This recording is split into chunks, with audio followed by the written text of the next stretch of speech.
Yes.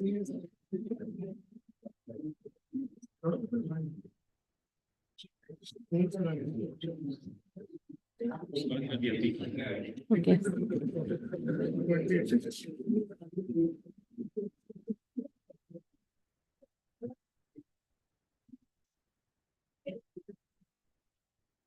Good afternoon. I hope we're all looking forward to the wonderful set of talks that we have for today afternoon. It's welcome to the people in the auditorium and those joining us online. Today's event is hosted by NID Press with the Marg Foundation and their editors. To open the event, I would like to invite the director, Praveen Nahar, the education chairperson, Shilpa Das, and Naman Ahuja, the general editor for Marg magazine, to come for a simple lamp lighting.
NID Press was one of the departments that began with the very early starting of the institute. It started as a documentation program for the research projects that were happening.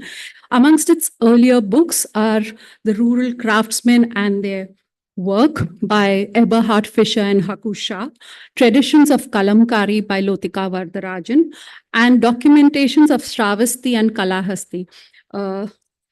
The department then got integrated into research and publication. It came under research, and it extensively grew under the leadership of few of our dynamic faculty like MP Ranjan, publishing a lot of student work as and craft docs. And today it's known as NID Press. And we are very happy to invite and have with us the Marg people working with us on this seminar. I would like to invite the director to welcome the Marg Foundation and their editors.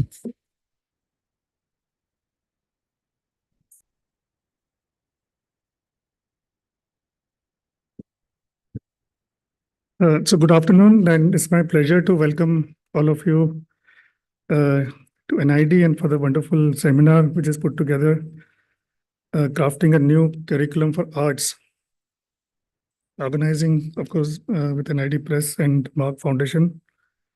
And it's a testament to the enduring legacy of Marg, an institution that has significantly shaped the discourse of art and culture for 75 years. So the need for conversations like today's seminar cannot be overstated. As the fields of art and design continue to evolve, it is essential that we engage in thoughtful dialogue about how our educational frameworks can adapt and respond to these changes. This seminar is a vital platform for such discussions, allowing us to bridge the gap between curriculum design and the real world demands of these disciplines. As at NID, last few years we have initiated few of the activities. Like we are seriously setting up our archives and committed to preserving and advancing knowledge by developing and inviting a lot of materials and initiating a lot of research around it. We already have a rich repository of design history, pedagogy, cultural artifacts.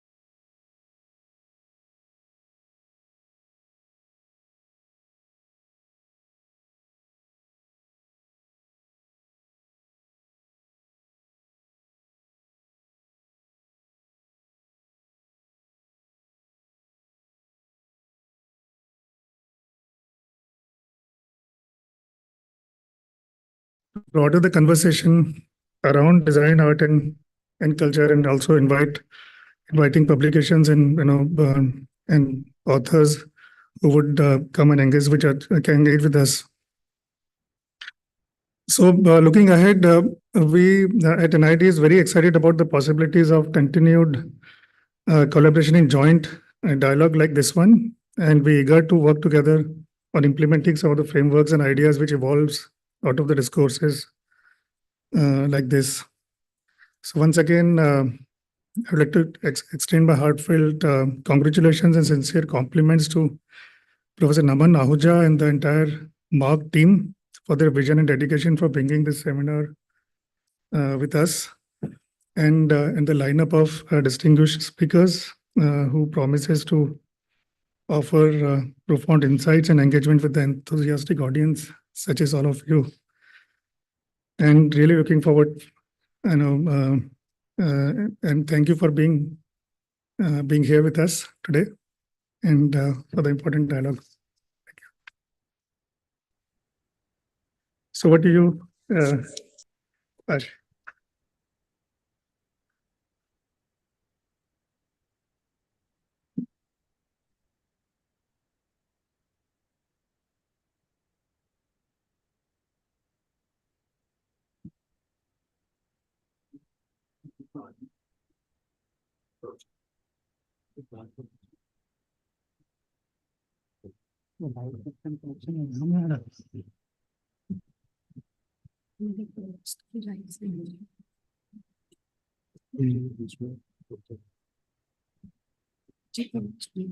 That keeps okay.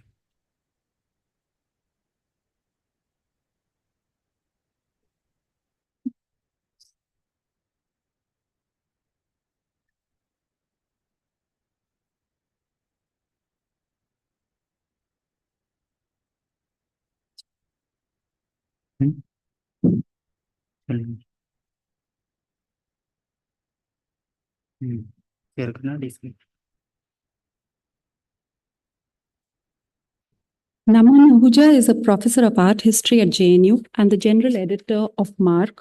He specializes in historic foundations of the aesthetic milieu of South Asia as it came to be formed between 300 BC and 600 AD.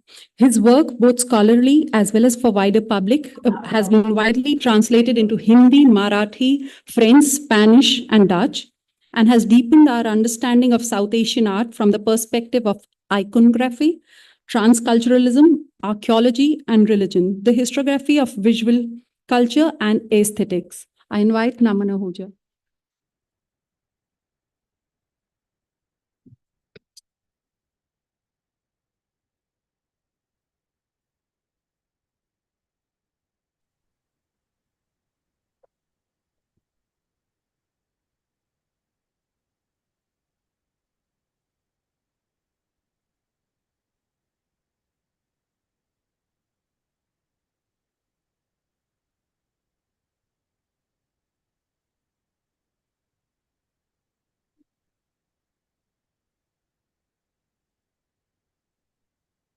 Thank you all very much at NID.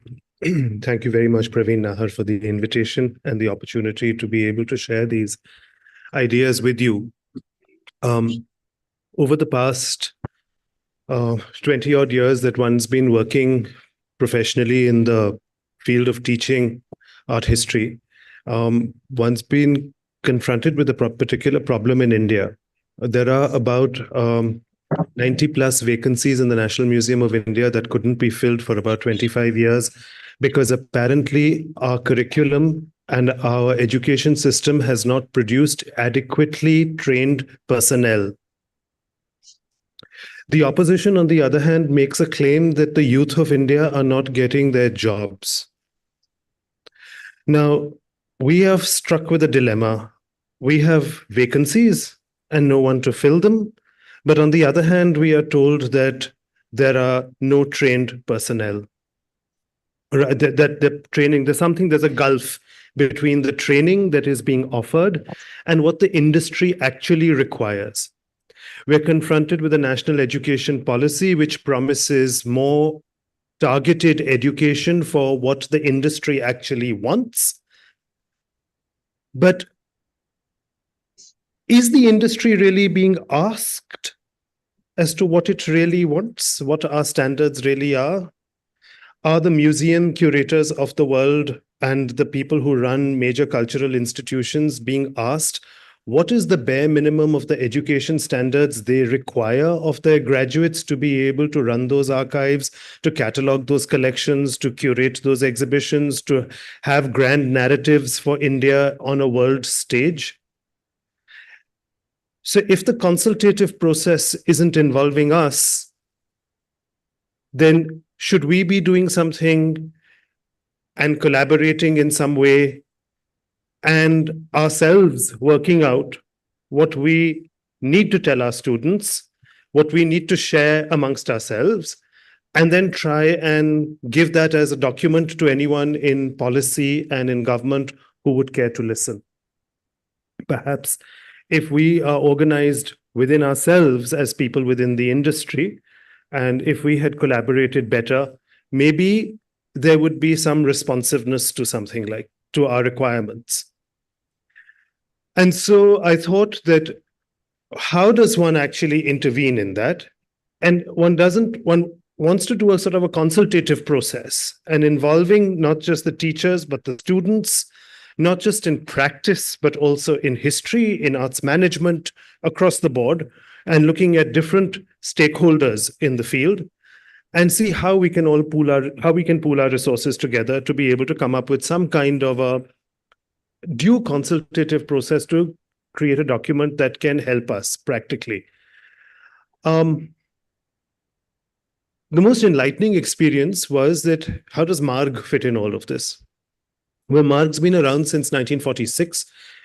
It was created by Mulkraj Anand and a group of very enlightened activists, architects, designers, writers, cultural impresarios who were thinking about the problem that the new nation of India was confronted with in 1946, which is that if we are going to come into a post-colonial condition, what is going to define the cultural policy of India? How are we going to possibly modernize when the baggage of our inheritance makes us seem as if we are atavistic, as if we are superstitious, as if we are antithetical to modernism?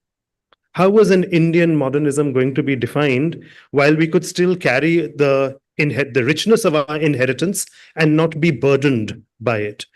And so the responsibility for that inheritance had to be thought about in intelligent ways.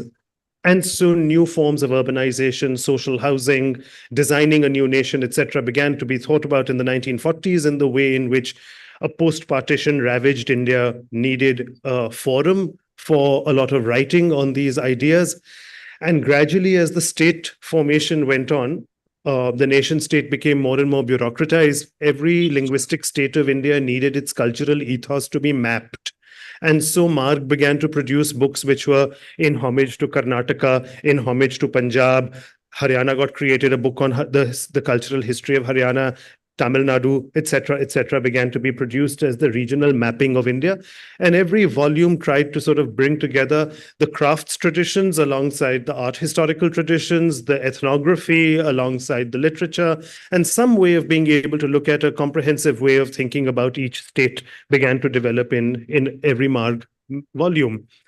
And then the circulation had reached a point, as I was sharing with some of the faculty members yesterday, that when India was thinking about a new vision, Corbusier was offered a platform to be able to give his views on what would be a way forward. And the earliest writings on what would Corbusier's writings actually came in Marg, which are now quoted. And then when the Eames came famously to come up with the manifesto for NID, again, it was published in Marg for a particular reason. And it was then.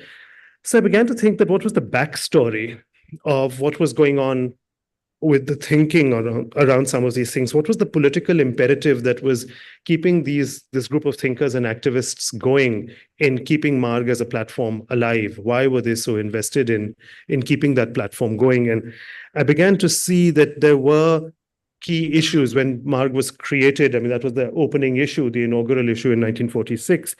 And I've sort of pulled out a few quotes that Mulk Raj Anand had left behind. And one of them is that he says that unlike a lot of world art, where a lot of the discovery process has already been done and you're reinterpreting the canon, you're reinterpreting the art material over there, in India, we're still in a fact-finding mission. We're still discovering new communities, we're still discovering new traditions, and as the discovery of India proceeds, as we make efforts to inherit our past culture, we begin to realize that the gaps in our knowledge of the various historical periods are almost as vast as the centuries through which our ancient culture was built up.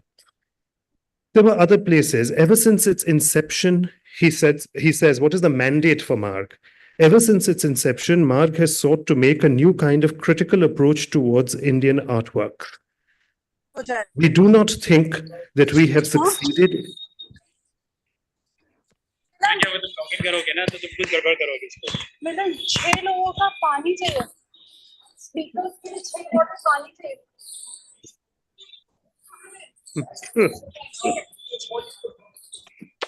It's a conversation. For me.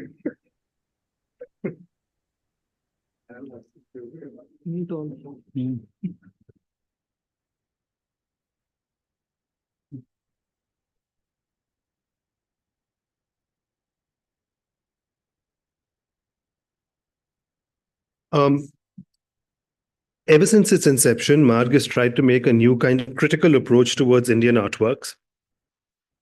We do not think that we have succeeded in changing the trend of Indian art criticism amongst all our contributors. But we did put forward overtly and by implication certain hypotheses, which are beginning to be shared among a number of students, especially the younger generation. So there has been visible a clear shift in the emphasis from what was called old criticism to new criticism. Said Mulk Raj Anand once again in a volume called Old Criticism and New Criticism that came out in the mid-1960s. So he was trying to do a sort of assessment of where we stood 25 years or so into the creation of Marg, where was it going? And so there was this periodic stock taking. And when Marg turned 75, I thought it was a good moment to be able to really dip into the archive. 75 is a good age to be able to have some self-reflection and look back and see how successful you've really been. Are you ready to take sannyas, or do you still have something to contribute? And one of the most important things in the locker, in the family locker of Marg, was the body of the extraordinary articles that had come out in its history. And what had driven those writers to write those things which were just sitting there. And I felt that this archive needed to be communicated, because what impelled some of these writings to come out into the public, those dynamics are still relevant today. They were fighting a certain kind of religious right-wing movement in the 1940s, and we still are today. They were fighting a certain crisis for social housing not being available and the urbanization of India at that time. We are today. There was a certain requirement, certain key imperatives for the creation of infrastructure at that time, and how will the dams get made, and how will the electricity be provided, and how will this massive population boom, as it was seen as this great challenge that was envisaged in the 1940s and 50s, how is that going to be resolved? And now we're confronted with both the fallout of what didn't go right, but as well as the problem, which is now manifold, that confronts us today. So I think the problems haven't really quite gone away, and some of the thinking around those problems should be revisited. So I surveyed a lot of the body of the material, and my colleagues will talk about the other 4 volumes that have come out of the archive. My brief to all my colleagues, was that we must try and brainstorm on how we can address these complex subjects for our students and our peers today. How will we thematize our subjects to make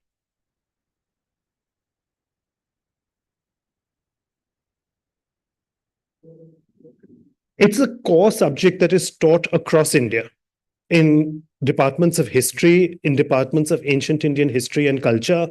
In most universities in India, there is a course which is focused in some way on temple art and architecture. And the question that comes is, well, what do we want to teach through that? Do we want our students, what are we teaching them about? Are we teaching them architectural history or cultural history, or what are we teaching? So how do we categorize our subject? Should we do it by the types of temples? Nagara, these has subtypes. Dravida has these subtypes. Vesara has these subtypes. That's one way of categorizing the subject. Should we do it by region?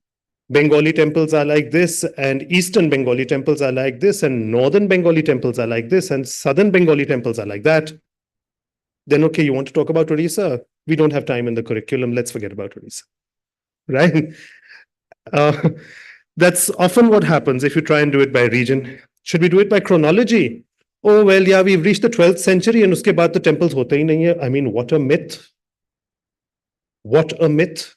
What about all the massive traditions of the Vijayanagar and everything else that happens after the 12th century, and all the grand temples of India that continue to be made across Rajasthan, and the Haveli temples and all of those things that carry on. And again, in our curriculum, we never seem to go past the 12th century temple point.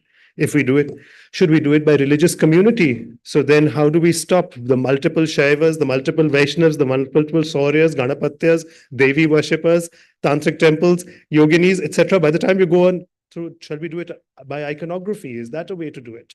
By the Mula Devta? Or should we do public temples and private temples? Because they follow totally different logic.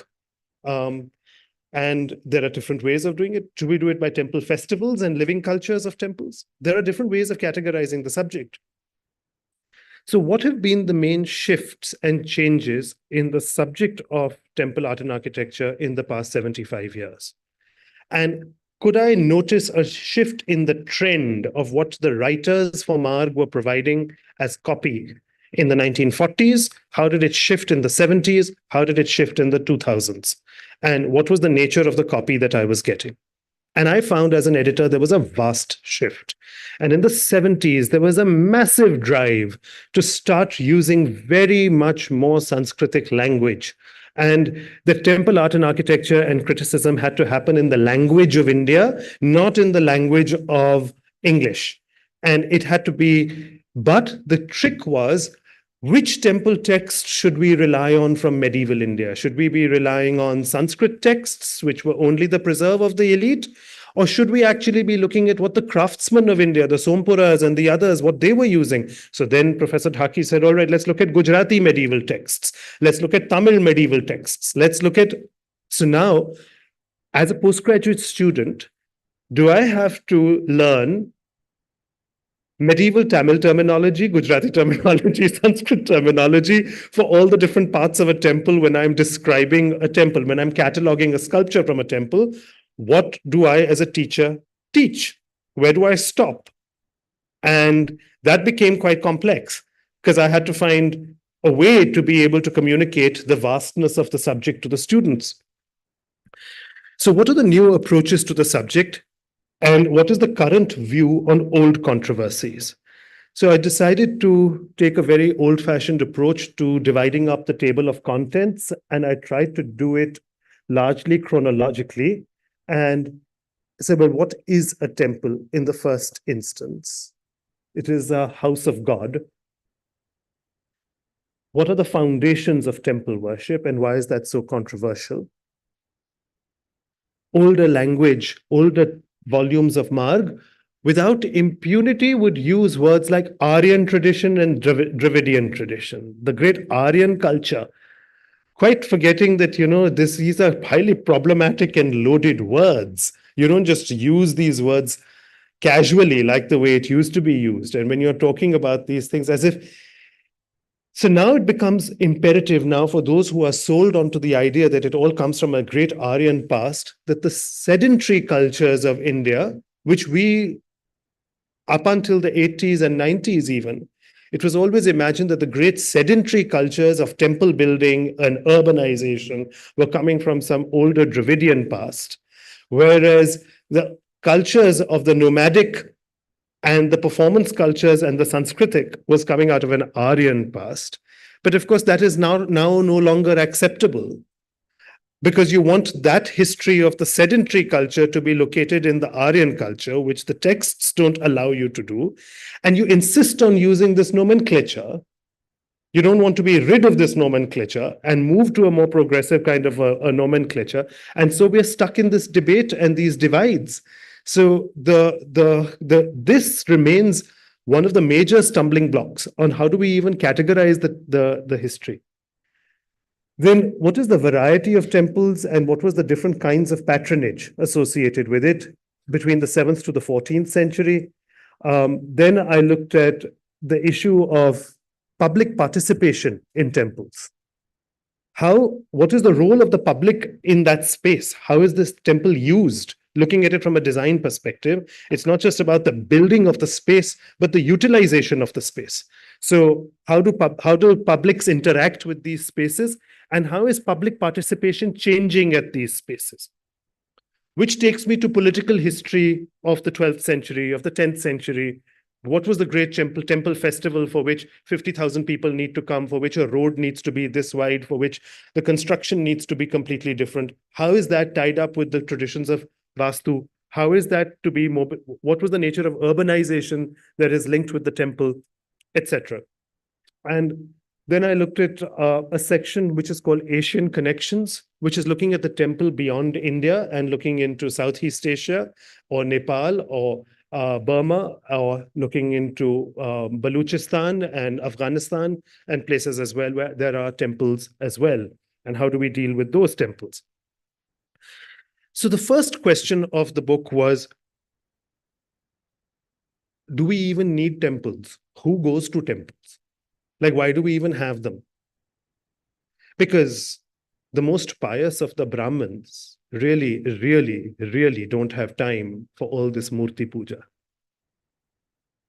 Right? This is just mithya. It's just distraction. So if it is there for a religious purpose, then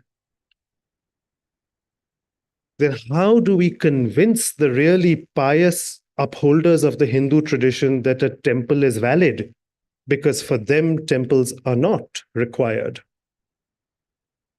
For them, the Antaryami is a formless being, which is Nirgun, Nirakar, Arup, right? So how do you justify temple worship? Why even have a temple? So that's the first question that needs to be asked. Why even have a temple? And if you don't have a temple, what do you substitute the temple with in Hindu worship? And if the purpose is then not worship, if the temple exists for all these other public functions, the festival, the bhog, the public legitimization of the political entity, of the royal family, etc., if it's for all those intentions that this urban center is being created, then that becomes apparent then to us as to why this temple is being is created and what its function might really be. Now, this issue that I'm talking about, this has been widely talked about by many different traditions of India. And ultimately, of course, the great temple at Chidambaram doesn't have a murti, right? It's nothingness. You go into a void. There are two Garbhagrihas famously at Chidambaram. One Garbhagriha has nothing in it. In the Smarta Brahman rituals all over Western India, the family gets together with powders made of sacred, of different colors, and they make a mandala. And the mandal is the station in which God is invoked symbolically, and the mandal is finished, and it disappears after the worship, and that's the end of the whole ritual. So there is no edifice that needs to be created. It is a profoundly that you carry the tradition with you, and you create it wherever you go. It is predicated on your mobility. It is not predicated on a town center and being stationary and being contained to one place. So the whole design approach to this subject completely changes and radically alters when you think about the religion in these terms.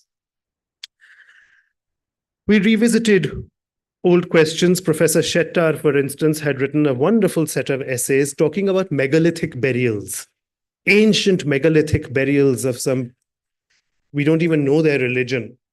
And he looked at them in Karnataka and in Andhra Pradesh and Telangana. And he looked at the shape of these ancient megalithic burials, and he said the earliest temple forms with their apsidal structures seem to come out of this megalithic burial tradition, just as it had influenced the construction of the stupa tradition. And so we get some kind of a history of where this tradition of buildings might be coming from. Phyllis Granoff wrote a fantastic essay for Marg where she was looking at caves and why are caves so important in thinking about construction design. Then we looked at I'll try and move this down. Yeah, that's better. Or maybe. We also tried to sort of look at the work of scholars who had gone on these fact-finding missions to try and give us new ways of interpreting the material. Ramanath Mishra was a great scholar, first at Sagar University and then in Lucknow, in Gwalior and Lucknow.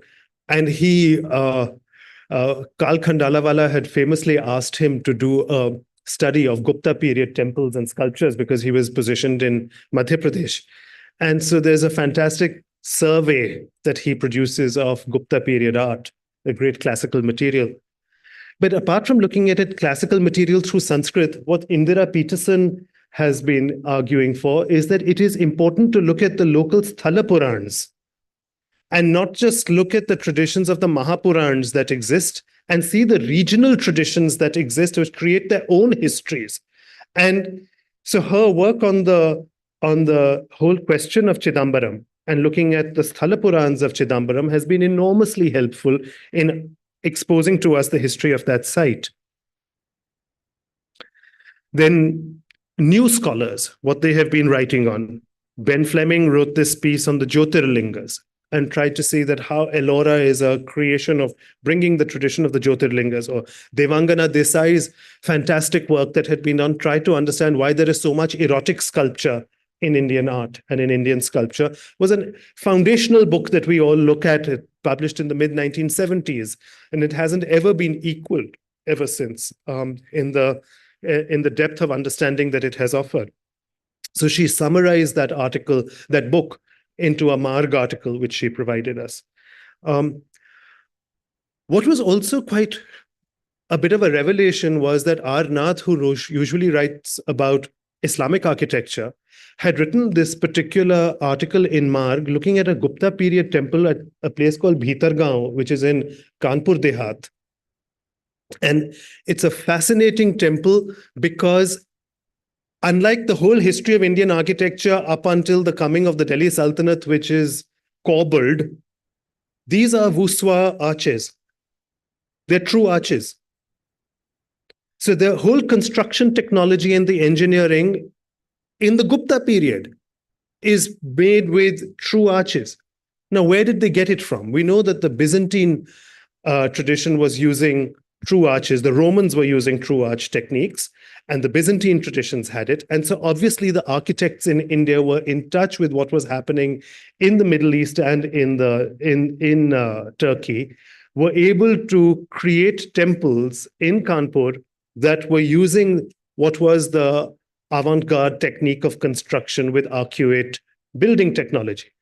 And so this was just a new way of opening up that even in ancient times, you got that kind of engineering that did come into India, apart from cobbling, which we know. Now, each region produced its own distinctive designs and had its own history. So we have a chapter that has many key articles. So for instance, the temples of Bengal. And what we've done is that with each article, we've provided a hyperlink at the bottom for students who wish to go online and read the rest of the article or look at more pictures and to be able to find more material linked to that. Now, Marg is in the process of updating its website. I would consider all of this to be a beta version of what we can eventually produce with these readers. But I think we have a future to go now with positioning these readers. So your critical feedback would be really good in the discussions, not just on my talk, but to each of us in general about all our subjects. Orcha is really important because Bir Singh Dev, the king of Orcha, was a friend of Jahangir's, right? And he wanted a special link. He wanted to make Orcha into another Vrindavan. He wanted ghats, and he wanted a whole literary culture in Orcha, which was going to be like the Mathura literary culture.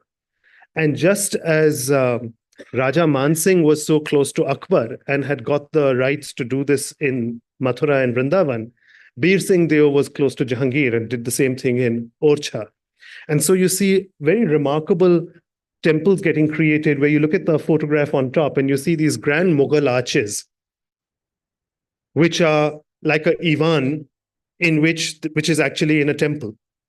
Same thing happens with the temples of Banaras, where there is a fantastic study by George Michel, which looks at how integral the dome and the arch becomes as a mandap in front of the most pious Hindu temples.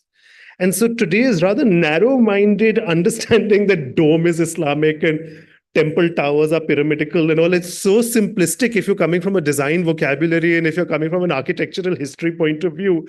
Like, where did WhatsApp University start giving this information to the world from? Where did it even start? Because there's such misnomers.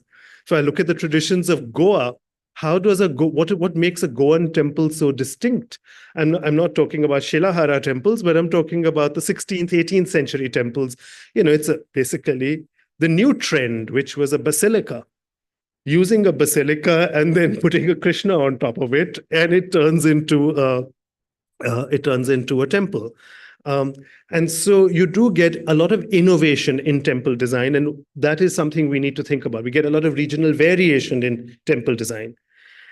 Who got temples built and why? Now, some are to celebrate a victory, but some are to gain protection because you're really petrified of your opponent or some adversary. So it can be either case, right? The Yogini temples or the famous one of the Konark temple. So you can look at different contexts. Why would people make these public monuments? But you also get temples which are made for other reasons, for civic purposes. So it can be for the reasons of infrastructural growth for an entire city. And it can be around a water tank, where the real reason the temple exists is actually because of the water harvesting that is happening over there. And so that aspect cannot be removed from our understanding of what is the kind of urban design function that temples are plugging into. Then we come to ways of thinking about, say, if it is all to be thought about from civil engineering, this can cause major problems in the politics of a society, right? As we are seeing nowadays, But our debates nowadays are also the debates of what happened more than 200 years ago in Nepal. There was a very interesting thing at Nyatapol in Bhaktapur, where after the big earthquake in the 1800s, when they tried to rebuild the temple, the king gave the order that there was an order that no building in the city of Bhaktapur can be higher than the king's palace. So the pujari said, but I'm building the house of God, and surely you're not telling me that the house of God has to be lower than the house of the king. Now, there was no clear answer to this question. And there was a big debate. And eventually the king had to give way and allow for civic regulations to change and have taller constructions permitted, because the temple was now going to be 3-storied or 4-storied. And so this fight between the power of the temple and the power of the politician has always been there. And it's not a new one that we are confronted with. Now, another reason that people seldom realize why temples are built is because you make them in memory of your ancestors. A lot of temples in India are made for the public, not out of our piety necessarily, but more out of a desire to remember, do something nice for our parents who are deceased. And you leave a public monument that the world will look after, and the memory of your parents gets subsumed within a general public good that you are performing. And so you have all of these temples, the Palipadai in South India, but you also get them in Jodhpur, you get them in North India, and many other parts of India where you have temples which are actually constructed to commemorate your ancestors. Some temple patrons have left us information on who they chose as their architects, as well as a rich context for the aesthetic decisions that were being taken. So, for instance, Raja Bhoj, a very good case in point, who wrote the Samarangan Sutradhar.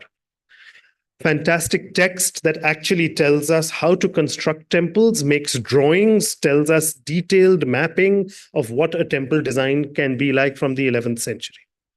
Now, this kind of information is rare, but it is quite intense. It's quite exhaustive to see this kind of material. Okay.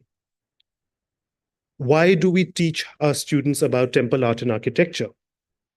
Because they have to maintain those sites tomorrow. They have to look after heritage. What are the politics of heritage management or museum management? When I am conserving a textile or a painting or a temple, at what point do I stop working on it and I say this is stable enough to last? But how much do I have to do to make it functional once more? Like if Tanjore has to attract 10,000 pilgrims per day, what kind of restoration and conservation has to be done to the architecture to make it stable and strong enough to accommodate a footfall of 10,000 per day? Now, if I have buttressed that monument with steel and concrete, is it still a Chola monument? Am I still taking people to see a Chola temple, or am I making them see a 20th century reinforced Chola monument?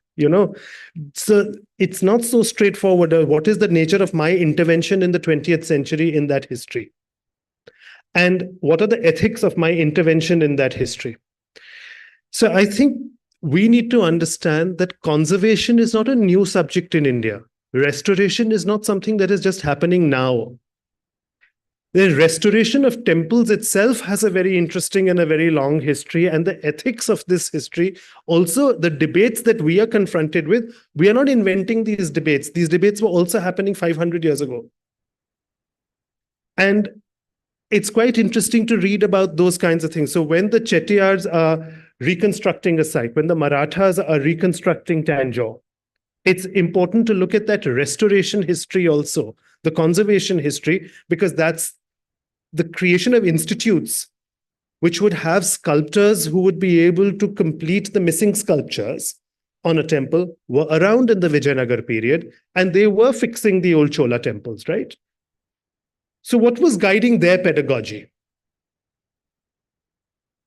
And how is my pedagogy today going to be different in training sculptors and specialists to conserve these monuments?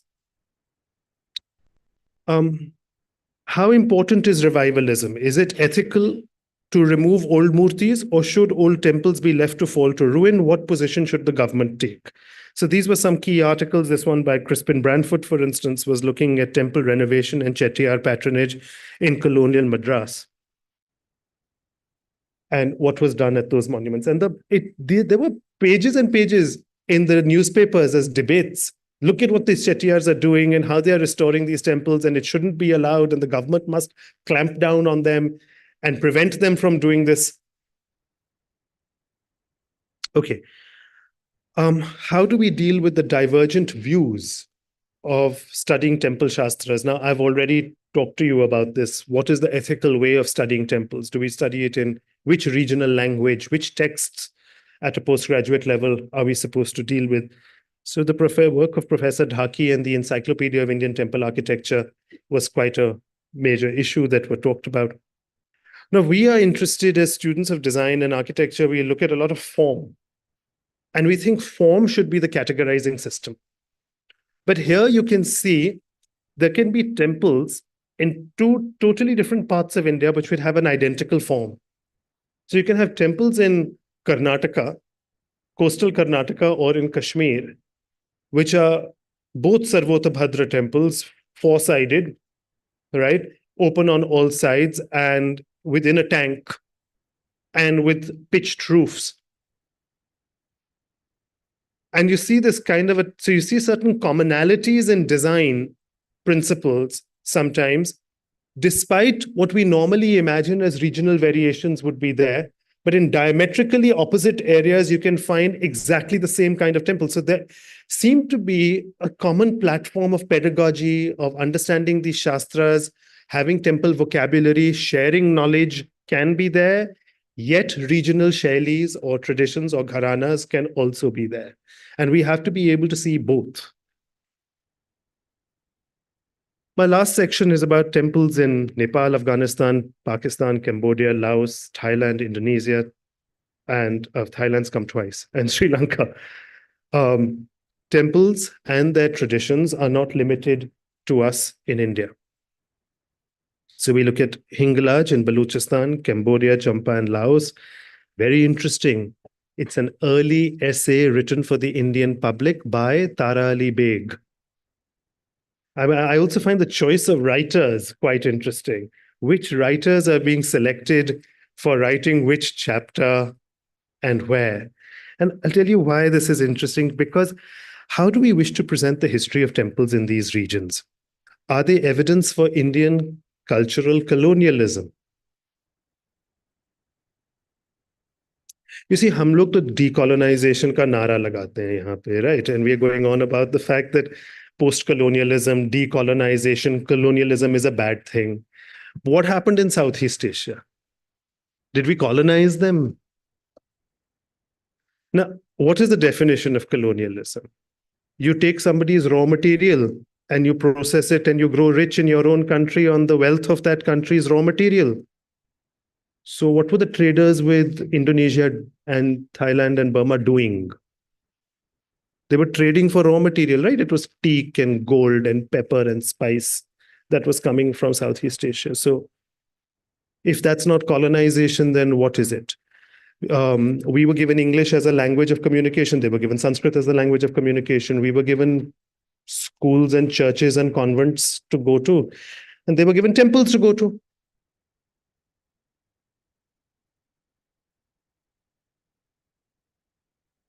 Can you see how the French and the British would utilize this history to make us feel that to make Indians feel that they are colonizers, that they had been atrocious colonizers 500 years earlier? And so it's a very careful way of understanding history. What do you want to do with Southeast Asia? Do you want to go to Southeast Asia's temples and say, Look at how wonderful Hinduism is. Look, we've taken over. We took over. Then don't feel bad if others are saying the same thing. They're about taking over. They are also wanting to come and take over. Then say, we are also happy to be taken over, and we're using English, and we're going to convents. We've also taken over. We've also taken over. It's all about takeovers, right? I mean, is that the way you want to present it? Is that the vocabulary you want to use? So as a teacher as well, what's my responsibility in class when I deal with these subjects? How do I present Southeast Asian temple history? How do I communicate this matter? And it's not an easy thing. And it wasn't an accident that very carefully thought out diplomatic writers were chosen in India to build up a history of Southeast Asia. In what tone would Indians write about Southeast Asia and the history of our communication with Southeast Asia? This had to be taken with far greater nuance, lest it come back to bite us. And so some of the articles that came out on this, the last issue is that temples aren't made only in India for Hindus. Others worship temples too. The famous temples of the Buddhists at Bodh Gaya, for instance, a very interesting form of temple. Over here in Western India, we have a rich tradition of Jain temples, which cannot be ignored and which tends to be ignored, and they're not utilized and built in exactly the same way as Hindu temples are. They have different purposes. Public functions of temples are quite important. People go to temples and visit temples for the public participation, for worshipping at a festival. But then there are those castes and communities who are forbidden from entering temples until the Vaikum temple entry movement that happened 100 years ago. Until the Vaikum temple entry movement became an act. Till then, not all castes were permitted to enter temples. So if we then think about what is the importance of a Rath Yatra, what is the importance of why is the Rath Yatra so important in the public imagination? Because that's when the gods would come out on the Utsav. And if you couldn't enter the temple, the gods were coming out to give you darshan. If you were too low caste to be able to enter the temple, here was the temple deity coming out on a procession to give you darshan even outside the temple. So for the millions of people, it was the Rath Yatra that was the annual day on which they would actually get darshan when they were not permitted to go into the temple. Which is why the Rath Yatra is always such a strong political action embedded in the public consciousness. Why is the Rath Yatra so important? And so when you think about the history of the Rath Yatra and these beautiful Raths that are made, we can see all of these temple chariots. You can't get away from the politics of the culture that surrounds a temple. So the common idea that India has an ancient living culture is true. We do have an ancient living culture, but that shouldn't be misunderstood to imply that this culture has not been progressing.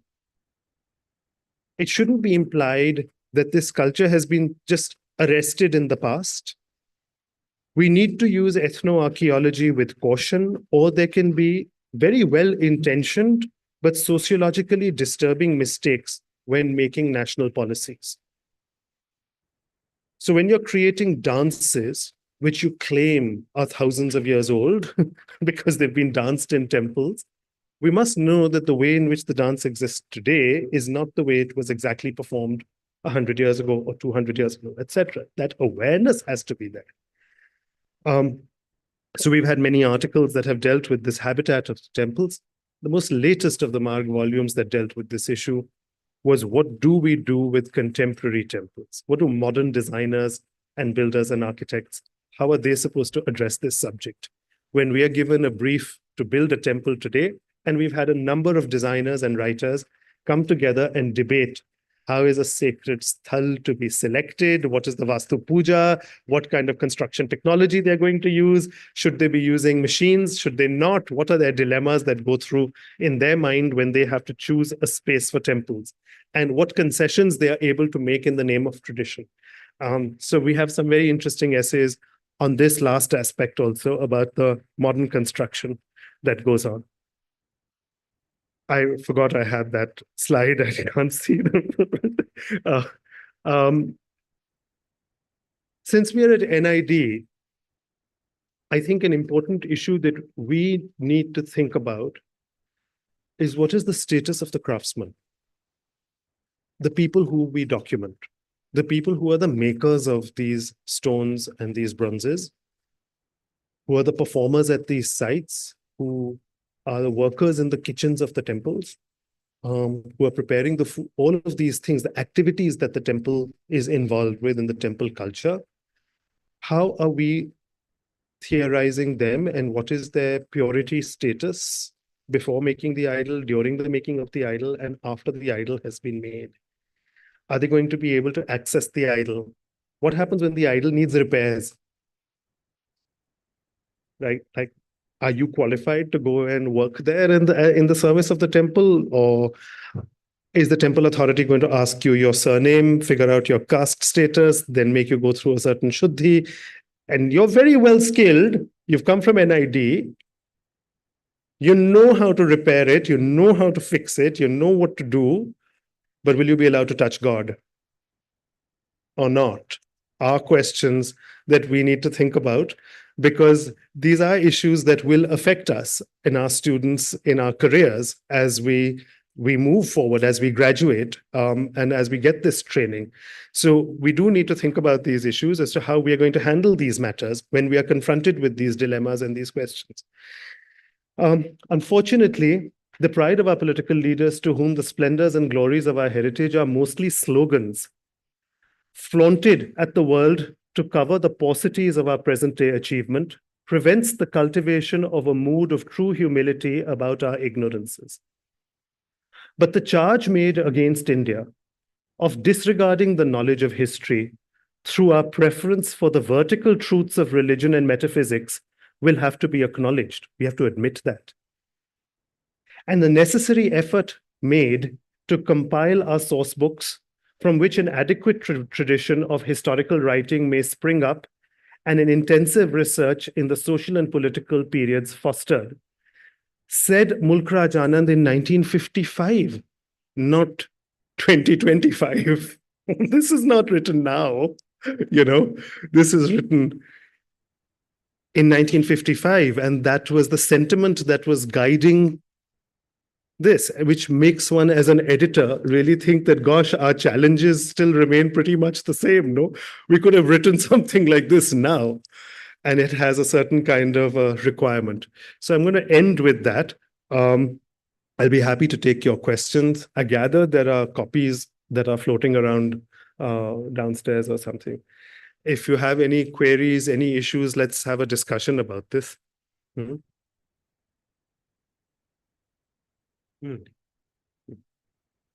Yeah.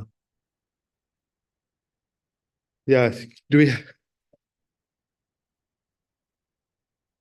Let's take the mic here. Please announce your name, just for the sake of it, although we know who you are, but for the recording. Bipin Shah from Mappin. You have elaborated a huge question. And more and more questions come up as you discuss, what are the challenges in front of us. Can you elaborate on, you mentioned that there is going to be a website, and the articles that appear here are, you can read more of that on those websites. But going beyond that, how do you going to be addressing the interconnectedness of these topics? So if you want to say, for example, with this database available there, if you want to look at the types of temple, are you going to be able to have those tagging system available on that site so that you could go back and forth chronologically by forms of temples, by types of temples, geographical periods? Is that going to be possible through that digitization? It is possible, but we can't do it at Marg. That's because we don't have that copyrighted information and we don't have that data. But the American Institute of Indian Studies, they have that data. Because when Michael Meister and Professor Dhaki collaborated, when they produced the Encyclopedia of Indian Temple Architecture, they produced 8 volumes where they categorized the larger bulk of Indian temples. The project was never fully done. It wasn't complete, but it's already 8 volumes long and they are very, very substantial. So that is at least one major database that is available. And the American Institute is digitizing that. So I think the answer to your question is that in a digital universe, it is wiser for publishers and institutions to collaborate and to let each other know what each other's unique strengths have been and what they have contributed to the ecosystem so that we can cross-refer to each other's work and we can make our work available. So Marg has done a certain kind of body of work in positioning a lot of this work for 80 years. But I think some of the data, like what you've just asked for, this classification system that you've asked for, nobody has done this better than American Institute of Indian Studies. They were the mobilizing force that actually did that cataloging and finding a vocabulary for that cataloging and getting a whole heap of professors to collaborate and institutions, and the entire Ivy League ecosystem in the US was plugged into that. And so they have a far more thorough database on this than we can ever have. Could you pass the mic on? Thank you, Raman. I'm Paulumi Das. I'm the founder of Varnika Designs and Museum Memories Project. So my question is, who is the target audience for this website? Because I have been teaching for many years, mainly in the college, the design schools and all. I teach liberal arts courses. They have access to information some way or the other. But over the last 2 years, I'm working with NEP in school education. And the poor teachers, and these are prestigious schools, like Shreyas Foundation, I created a curriculum, and right now I'm working with Riverside. They don't have access to any information. NEP mein dal diya, bol diya, do it. All these boards, these different boards, they have projects for teachers to do, but they really have nothing. So will the school teachers, multilingual, especially women constitute major task force, will they somehow be part of this target audience? Yeah, that's really tough one. I think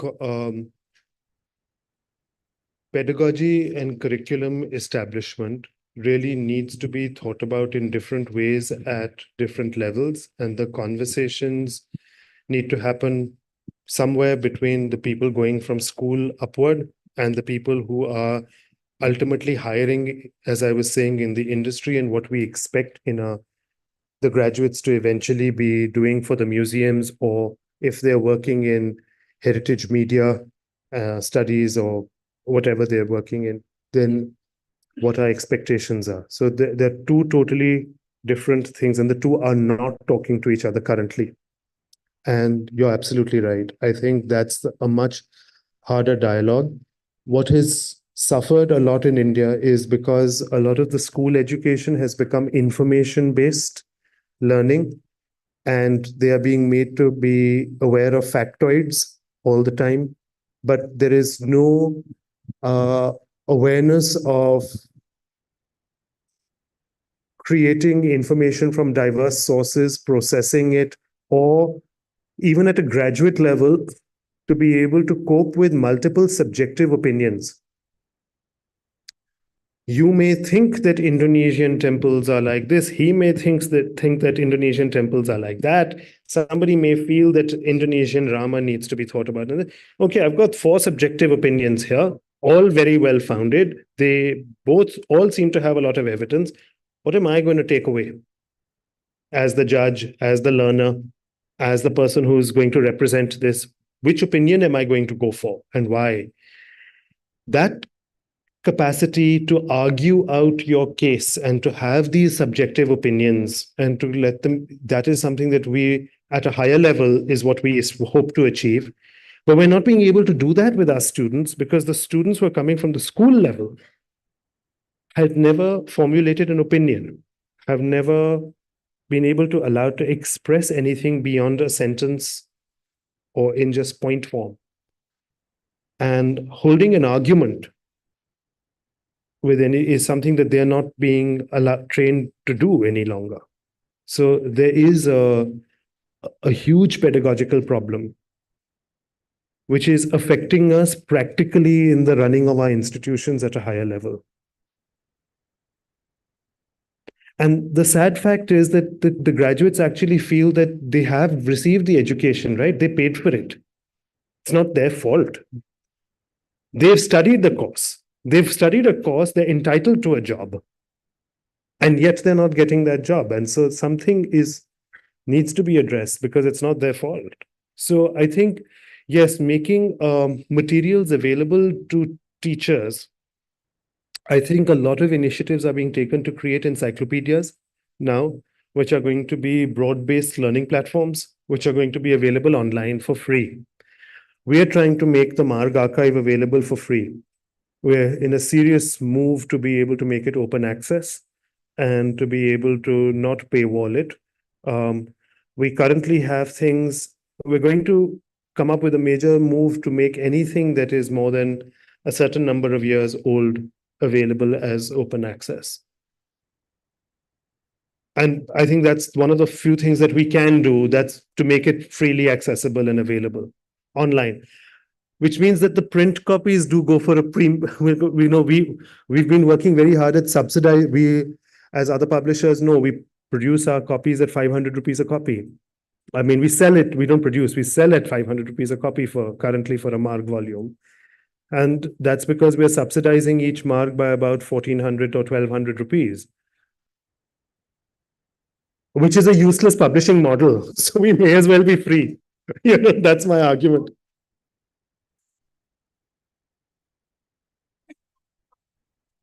Yes, that exists and that we want to bring back. It's slightly gone through a slump, but that exactly is the kind of thing that we do look forward to. So fellow charities and others who wish to support. Yeah. Yeah, that is one way of going forward. Indeed. Any other questions? There's a question at the back. Could you pass on? We'll have to be quick. Yeah. Please announce your name. My name is Ashish Tiwari. I'm an architect and an associate professor at Anant National University. Achha. My question is rather it's your feedback that I would want. So I did some research on the temples in Orcha and some of the monuments in Orcha. Also published it presented in KU Leuven. And I'm also from Orcha. So I always wondered, the language that these temples carry, because it's quite an amalgamation of a lot of architectural languages from different regions, different times. And I always wondered if I ever get the opportunity to design a temple. And when I got this opportunity, like I just visited Sagar in MP. And I was just sitting on that project for like almost 1 month, and I don't know how to begin. Especially when you just mentioned that, how the temples should be in the modern times. And is it just getting rid of all the ornamentation or the language that it projects, or just taking forward the form? Is it what the temple is? And when we designed that and we showed it to the people, I think they liked it. But somewhere I did not like it. There's something that was missing, which is there in these temples, which we have been seeing. And we are not able to take them forward. So how do you see, because since you have spent so much time putting this together, I'm sure you have think one actually gets the exposure to be able to see many different types and different forms. And this is what I was saying, the media is responsible for making certain ideas fixed in our mind. And there were always many types of temples. And I mean, after all, when you look at the Orchha temples, they're so radical. They're so different from everything else in the country. Yes, yes. You know? absolutely, Yes. So that's also such an unusual thing. So unusual design, making unusual design acceptable is something that is a challenge for any designer. You know, is the public going to actually live with that design concept? And I'm sure when Bir Singh Dev sponsored the construction of these temples, which he did, he was choosing a radical, trendy form of his time with these humongous arches, which had never been in Hindu temples previously. But he took the most cutting edge design type of his time, and he did something with that, and yet made it into a temple. So I think designers have always been able to intervene in a temple. And I'm going to leave it to my colleague Shukla Sawant in the afternoon. She's going to talk about this dilemma between form and ornamentation, Yes. I think, a little bit. It's a to big touch on- debate. It's a big debate. Yeah. Um, Thank you. okay, we're going to have to save up one last question for the lady at the back. Could you pass the mic? Because then we'll have to stop.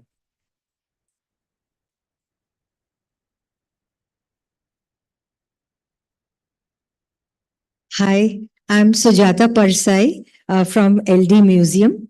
And I would like to ask that, well, all museums, not only LD Museum, but we have fragmented sculptures from temples from all over the country. And in a very short while, we are supposed to be able to talk about them to large groups. Should I repeat it? No. So what I'm trying to say is that at such spaces, what kind of an interpretation is required to kind of make sense to the whole temple architecture in a go? Because everything is part of a temple. We tell them that we are out of context. Sculptures from all over are just placed here. But yet we have to build an imaginary picture for you. our audience. Yeah. So what do you suggest? How do museums work towards that? Super question. Thank you. I think this is a question even today in my notebook itself. This was my question, and I wrote this down. How difficult it is to introduce a non-religious zeal in looking at our museums and galleries. We want the public to have a zeal and a creative enthusiasm, but can we give them that enthusiasm without them feeling that they are bhakts necessarily?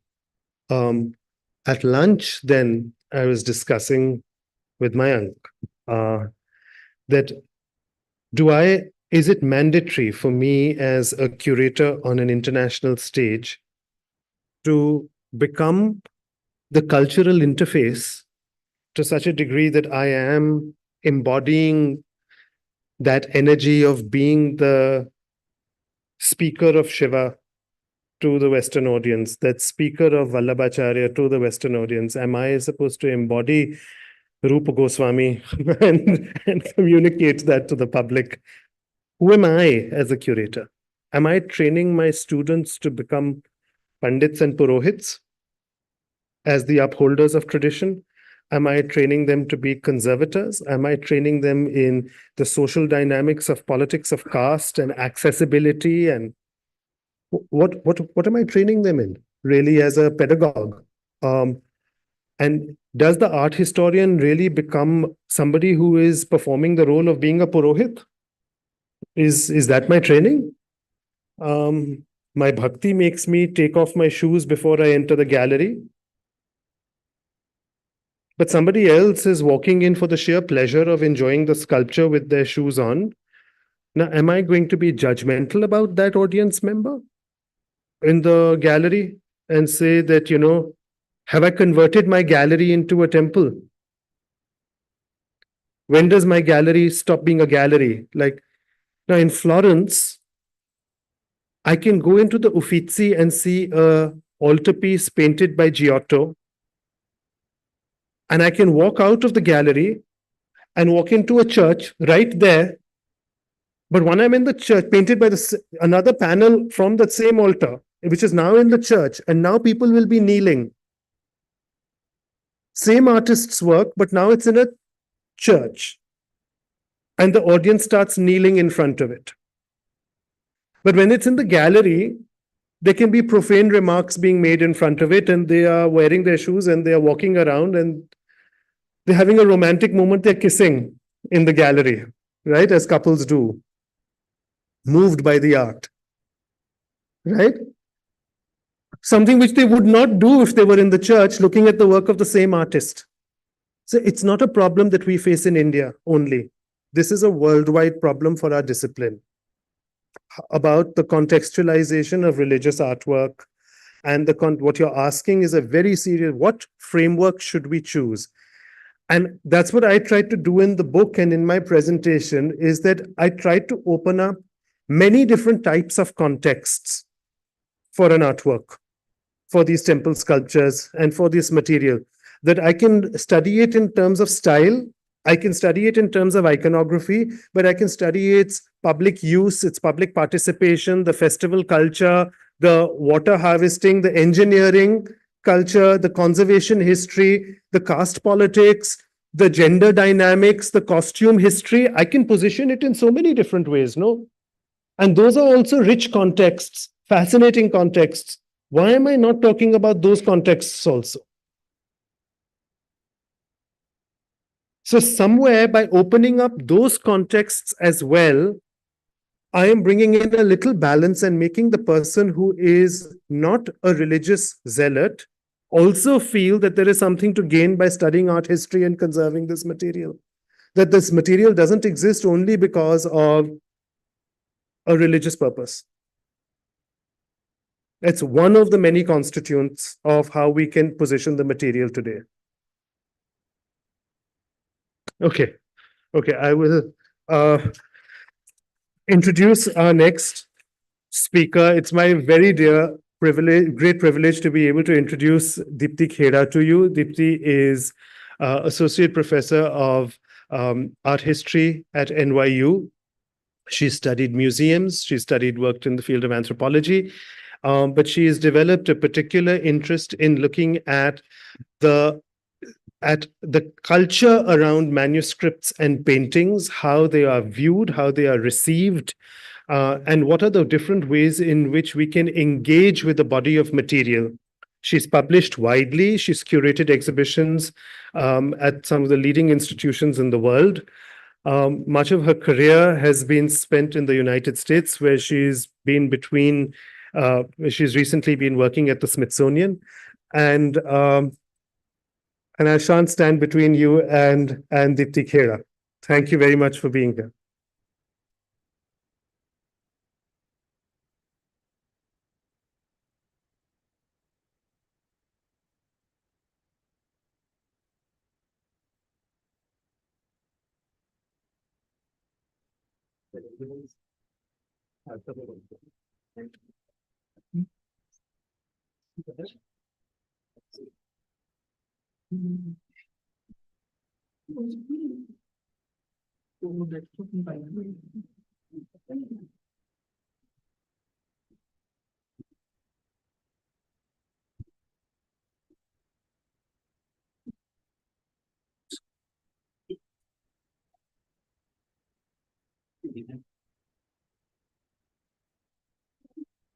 Desktop open कर रहा है.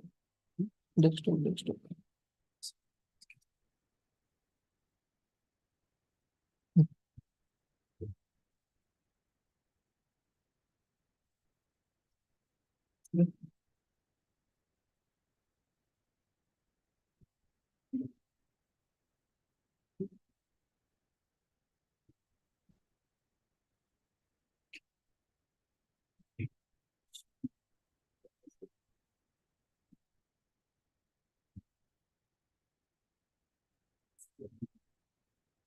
Hey.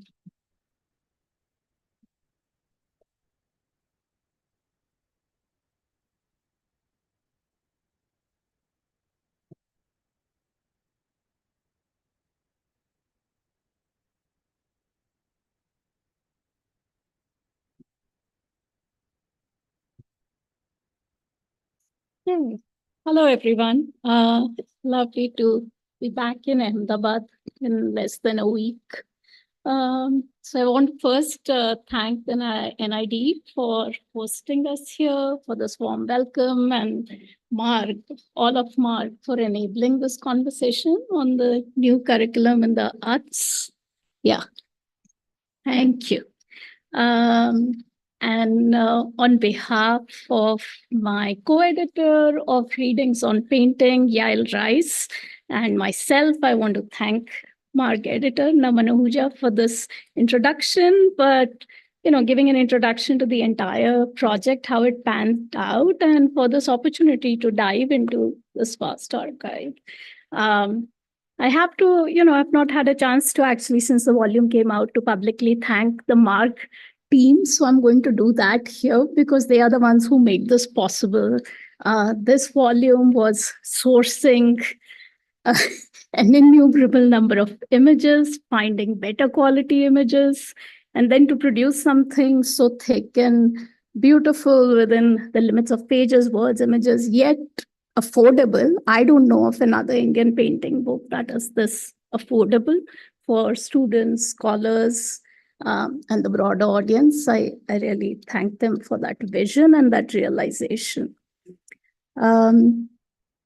Yael Rice, I'm going to give you a little backdrop, although you're not able to see the words on our Google sheet, which is perhaps good. But Yael Rice and I worked together on all aspects of shaping this volume. And after receiving the material from Marg, which was classified under 3 lists: pre-colonial paintings, colonial and company paintings, and folk/tribal/village/popular art, we embarked on a complex process of grappling with this vast archive of almost 300 articles, 285 to be precise. A peek into our spreadsheet, which is incomplete. It actually has ratings of those 5 criteria, which helped us think, okay, what is the rating each article is going to get? And from this kind of selection of articles to excavating the historiography that the Marg archive enabled us to see, to finding ways that it related or not to the questions that students and scholars were asking today. Co-writing the introduction and then reading and commenting on each abstract introduction and section introduction that we wrote individually. So it was deeply collaborative, and at least I don't know how Naman did that other volume on his own. I don't think I could have done it. Since Yael is not present here, I do want to offer a brief introduction. Also it will give you a sense of how we are coming to it. Dr. Yael Rice specializes in the art and architecture of South Asia and Greater Iran, with a particular focus on manuscripts and other portable arts of the 15th through the 18th century. And her recent book, The Brush of Insight, and one representative article that you see on the screen, they ask questions about who collaborated to produce painted books and knowledge in Mughal Hindustan, and how do we track such making processes and their historical perception. Besides research, our respective teaching drew us to this project. And that's the reason you're seeing some of our courses listed, and you can now see some of my courses listed as well. We both introduce South Asian painting traditions in our courses as diverse, deeply intertwined with histories of knowledge and experience of other arts, spaces, and objects in the region, as well as their connection to either specific objects or comparative phenomena in the world beyond. And overall try to kind of really drive with, discuss with our students, drive into them that how can objects, paintings being one kind of object, reveal histories that are not often described in text. Now, my research has explored painted artifacts and architecture emerging from this region of Rajasthan and Gujarat, and also looked at circulation within courtly and non-courtly, Jain, bazaar, and colonial circles. I have asked how paintings and painters engaged aesthetic ideals and emotional registers to transform people's relation to a history, politics, and place.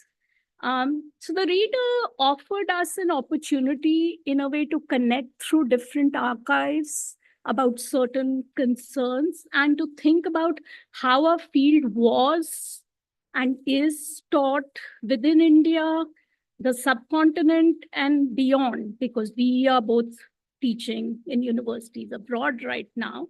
And to learn from, this was key for us, the learning that happened, learn from Marg's focus on realizing scholarship, pedagogical objectives, and a broader readership, how they were able to realize all those three things together and alike.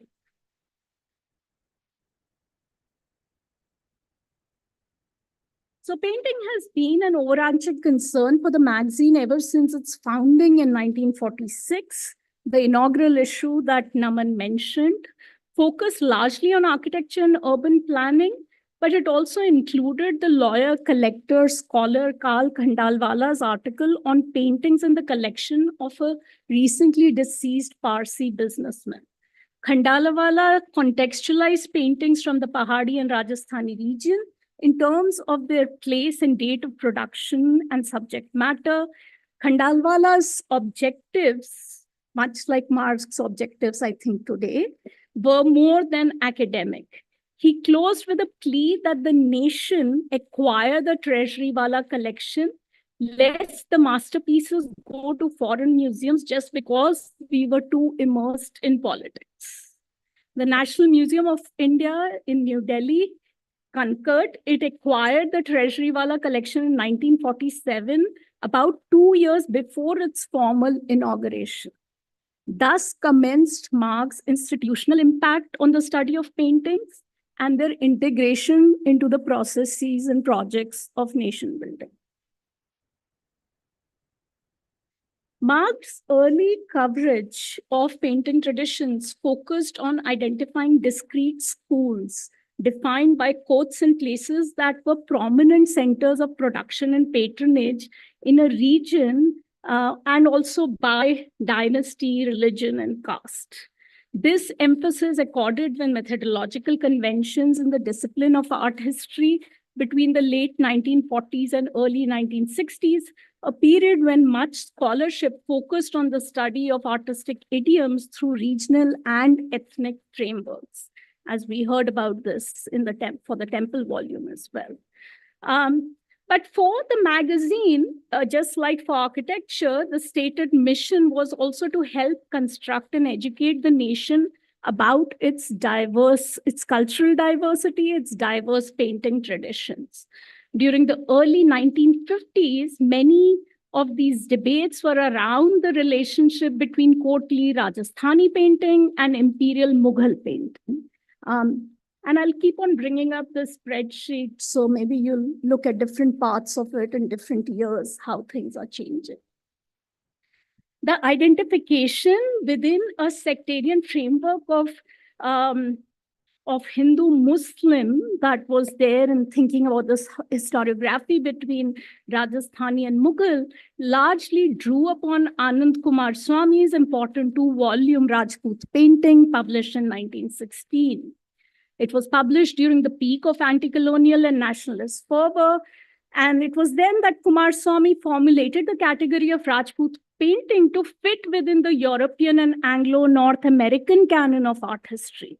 Of course, as most of you know, Kumar Swami was writing as a curator at the Museum of Fine Arts, Boston, creating a collection over there. So that's his site. He refuted the characterization of these paintings as unrealistic and unsophisticated, and he sought to delineate the classical and civilizational roots of Indian art to provide it with the stature accorded to Greek art in the West. However, such attempts classified Rajput painting in largely religious terms. Within this context, many Marg authors active during the post-independence decade sought to open up the colonial division of South Asia's past into chronological Hindu, Muslim, and British periods. They viewed the question of Rajput painting's origins, including its relation to Mughal emperors, patronage of illustrated manuscripts such as Ragamalas and the epic Ramayana, in terms of these co-constitution of historical words. And it was very timely and pressing at this time, and also against the grain in that sense. So this is an article that's there in the reader, and I'll come to the sections. Also shaped by these contexts of partition and the investment of contemporary artists as well as, thinkers, activists in the politics of Indian secularism meant that ideas of the Mughal synthesis of artistic forms was a big part of these discussions. The magazine devoted 2 issues of volume 11, this is 1958, to this subject. And over here, Mughal painting is largely understood as dynastic and largely understood in dynastic and political terms, rather than geographical terms, that it was delimited only in a particular area. So at the very least, from the beginning, it was a multi-sided approach to Mughal Hindustan, to Mughal painting. Even though the majority of studies in the first decade of the publications concerned royal patronage, Marg gave centrality to folk and tribal painting traditions. Vishnu De's, again, I'm not sure if you can read them there, but Vishnu De's The Folk Art of Bengal, 1947, Verrier Elvin's Saura Pictographs, 1948, W.G. Archer's Methil Painting, 1949, were published in very quick succession.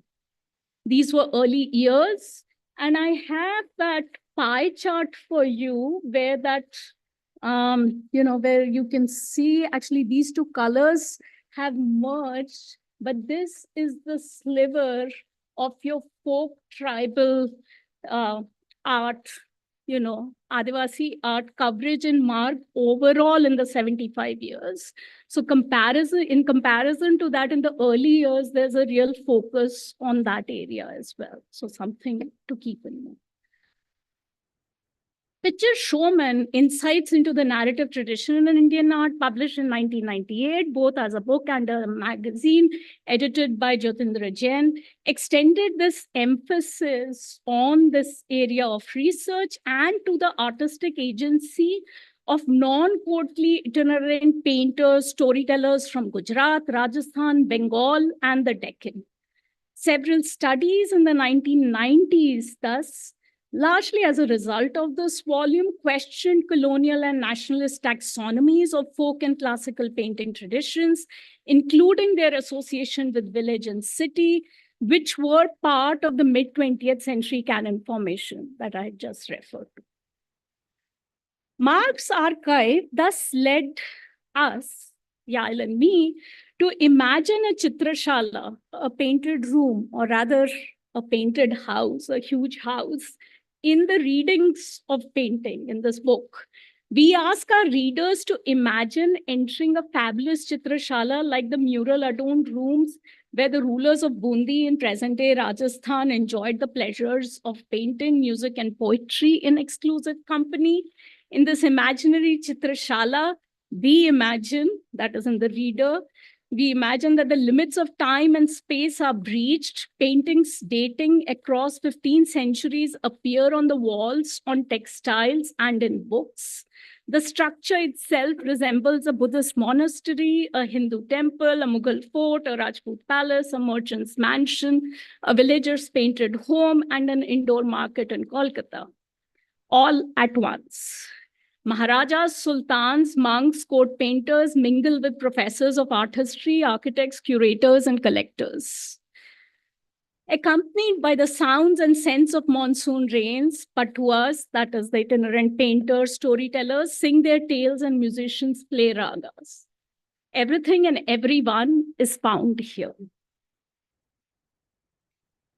So that's the kind of breaching we really reveled in the sections. The volume reveals a long and trailblazing journey from early preoccupations with the political, religious, and cultural origins of style to more recent studies of paintings as registers of emotion, wonder, knowledge, and the art market. Thematic sections, group articles, and photo essays from across decades and regions, something that happens across the readers, which I think is really, really fruitful. And even looking, reading at things and articles and scholarship that you think you know. Brief introductions of each that we wrote for these sections highlight the articles we've included, but also the broader historiography, landmark exhibitions, and recent scholarship. The emphasis on the mobility of painters, paintings, and painting practices challenge conventional binaries: courtly versus folk, mythical versus historical, Rajput versus Mughal, Hindu versus Mughal, colonial versus pre-colonial. As we were talking and as we witness every day the violent erasures by Hindu nationalists of Muslim, Dalit, Adivasi, and Christian lives, alongside the annihilation of books and buildings, contextualizing the visibility of their paintings and histories in Marg, we felt was imperative. So that played a huge role in how we were also trying to balance things, not just authors and concerns, historiographic concerns. The transformative potential of artworks and art history to show and tell otherwise invisible stories, we hope invites students especially to approach the painted world's key debates and scholars like to look at their methods in new ways. So I'll move to some of the key things in the sections, and hopefully that will set us up for a discussion. So section 1 on patrons, politics, and place invites you to consider why studying the history of painting very often entails learning to distinguish between different painting styles, whether that of the 16th century Mughal court or 18th, 19th century patwas of Murshidabad in Eastern India. As someone who didn't come to painting as a historian of painting first, but came from different disciplines, this was the most difficult part for me. And I took a very long time to actually understand why this is important. So it felt it was also something that had to be explained. It is one thing to identify styles of paintings and another to establish who or what is responsible for the origins of artistic styles. And why do styles migrate and change? And where do the distinctions between styles as scholars identify them today? Were they meaningful in the same ways to their historical makers and consumers?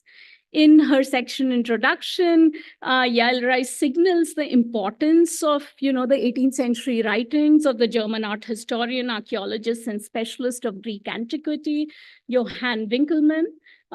He outlined a stylistic periodization for ancient Greek art that followed a biological model, beginning with an archaic stylistic phase, then progressing to an apex, then a period of stagnation, and finally decline. Right. So, and the review essay that we have by Herman Goetz in this section outlines a similar model for the stylistic development of wall painting in the Buddhist caves at Ajanta.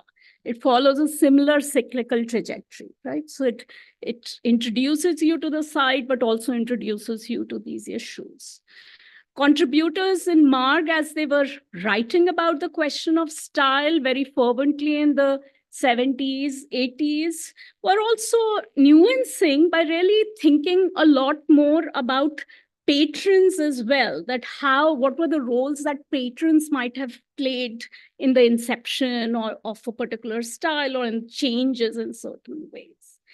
And for Jyotindra Jain and Richard Blurton, the painting styles associated with pattas, right? So again, something that we may not often have a conversation on style on them, along with looking at courtly material. We get collectively them looking at pattas from Gujarat, from Murshidabad, they show us how they were delimited by the communities that consume the patua, the storytellers' narration with the scroll, right? That is how the delimiting of the styles happened, even if certain patuas look very different. So how is style meaningful or not, and to whom it is? By the late 1960s, as art historians began to treat painters, Mughal and otherwise, as agents in their own right, B.N. Goswami's groundbreaking article, Pahadi Painting, the Family as the Basis of Style, was produced in Marg in 1968. We have reproduced, it's a very long article. There's an excerpt of it over here. And it, really introduces the value of looking at artists' genealogies as a very important source for the study of art history, right? It brings very different kinds of documents into the play. Other volumes on this theme that you can hopefully see here in these volumes that are produced between 70s and 80s contributed to this historiography. A number of these volumes, in a way, happened because Marg instituted in the mid-1970s an initiative to publish 4 thematic books each year alongside the quarterly issue. These publications brought new painted material, new subjects of inquiry, new geographies to the fore, and they fundamentally expanded our knowledge of artists as interpreters of painting. The intellectual excitement that you see in these volumes when you read them, it's palpable, that they're bringing this new material out. Since we are in Ahmedabad and we are in the midst of the exceptional collections of the LD Museum, I must flag that it was within one such volume that Sarayu Doshi examined the Islamic elements in Jain manuscript illustration and the shift from palm leaf to paper supports within the context of painters' encounters with Persian manuscript painting. Achha, we are at section 2 and I have 2 minutes. Okay. So section 2. Section 2 is on agency and knowledge of painters. So that's how it transitions well from this first section. And, again, over here, as we focus on the articles that show us how painters transform painting styles, right?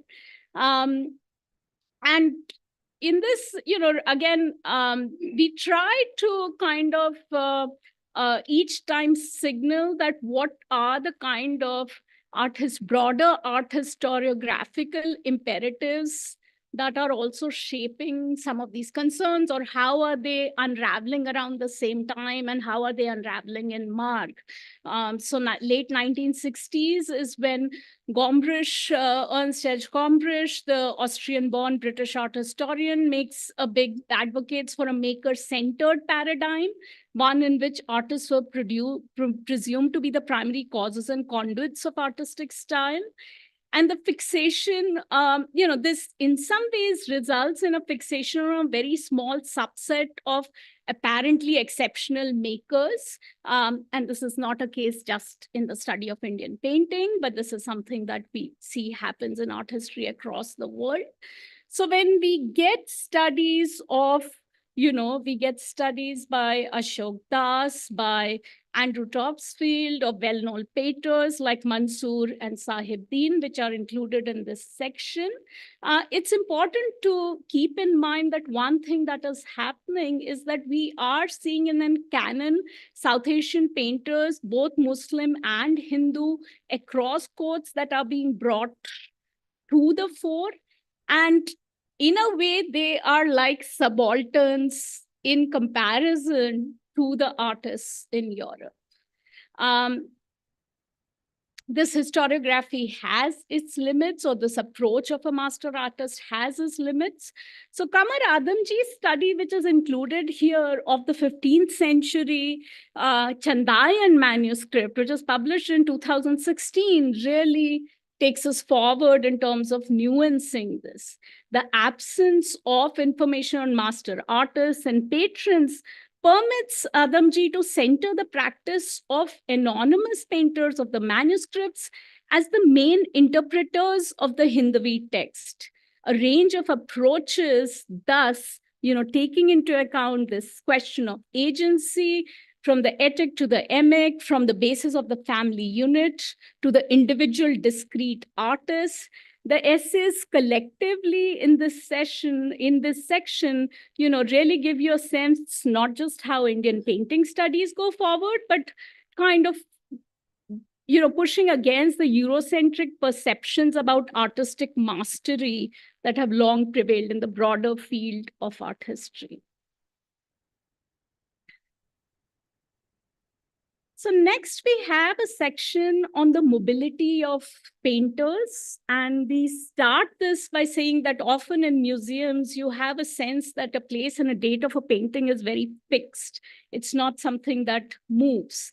Yet paintings were easily portable and they circulated beyond their site of initial initiation. John Seiler's, that's on the next slide, John Seiler's very well-known essay on the princes of the House of Timur, shows us how this painting was repainted and altered later. We have this amazing study of the murals in the early temples of Alichi. And this shows how artists from Kashmir brought their own unique painting styles, compositions, and iconography to this corner of the world in Ladakh. And then we have the classic essay by Robert Skelton, which was published in Marg in 1959. It's still an essay that you go back to first and foremost when you try and think about the Nimatnama, the illustrated recipe book produced for the Khilji sultans in Mandu between the 15th and 16th century. It has about 50 extant illustrations, and Skelton here conjectures that one of the artists had immigrated to Mandu from Shiraz, whereas another one was likely more local, was working in central India. So some of these, it gives us, it at its time expands that how do you understand this place? How do you understand this genre? But then when you juxtapose it with Indra Peterson, who also featured in the Temples volume, so certainly a very prolific scholar who's actually a non-art historian, but takes material history by training, but takes material histories very, very seriously. In tracking the Marathas' adaptation of European portraiture genre in the 18th century, she makes the point that it's something that cannot be interpreted as just celebratory multiculturalism. But the mode in which the European portraiture genre is taken by the Marathas is a calculated political act.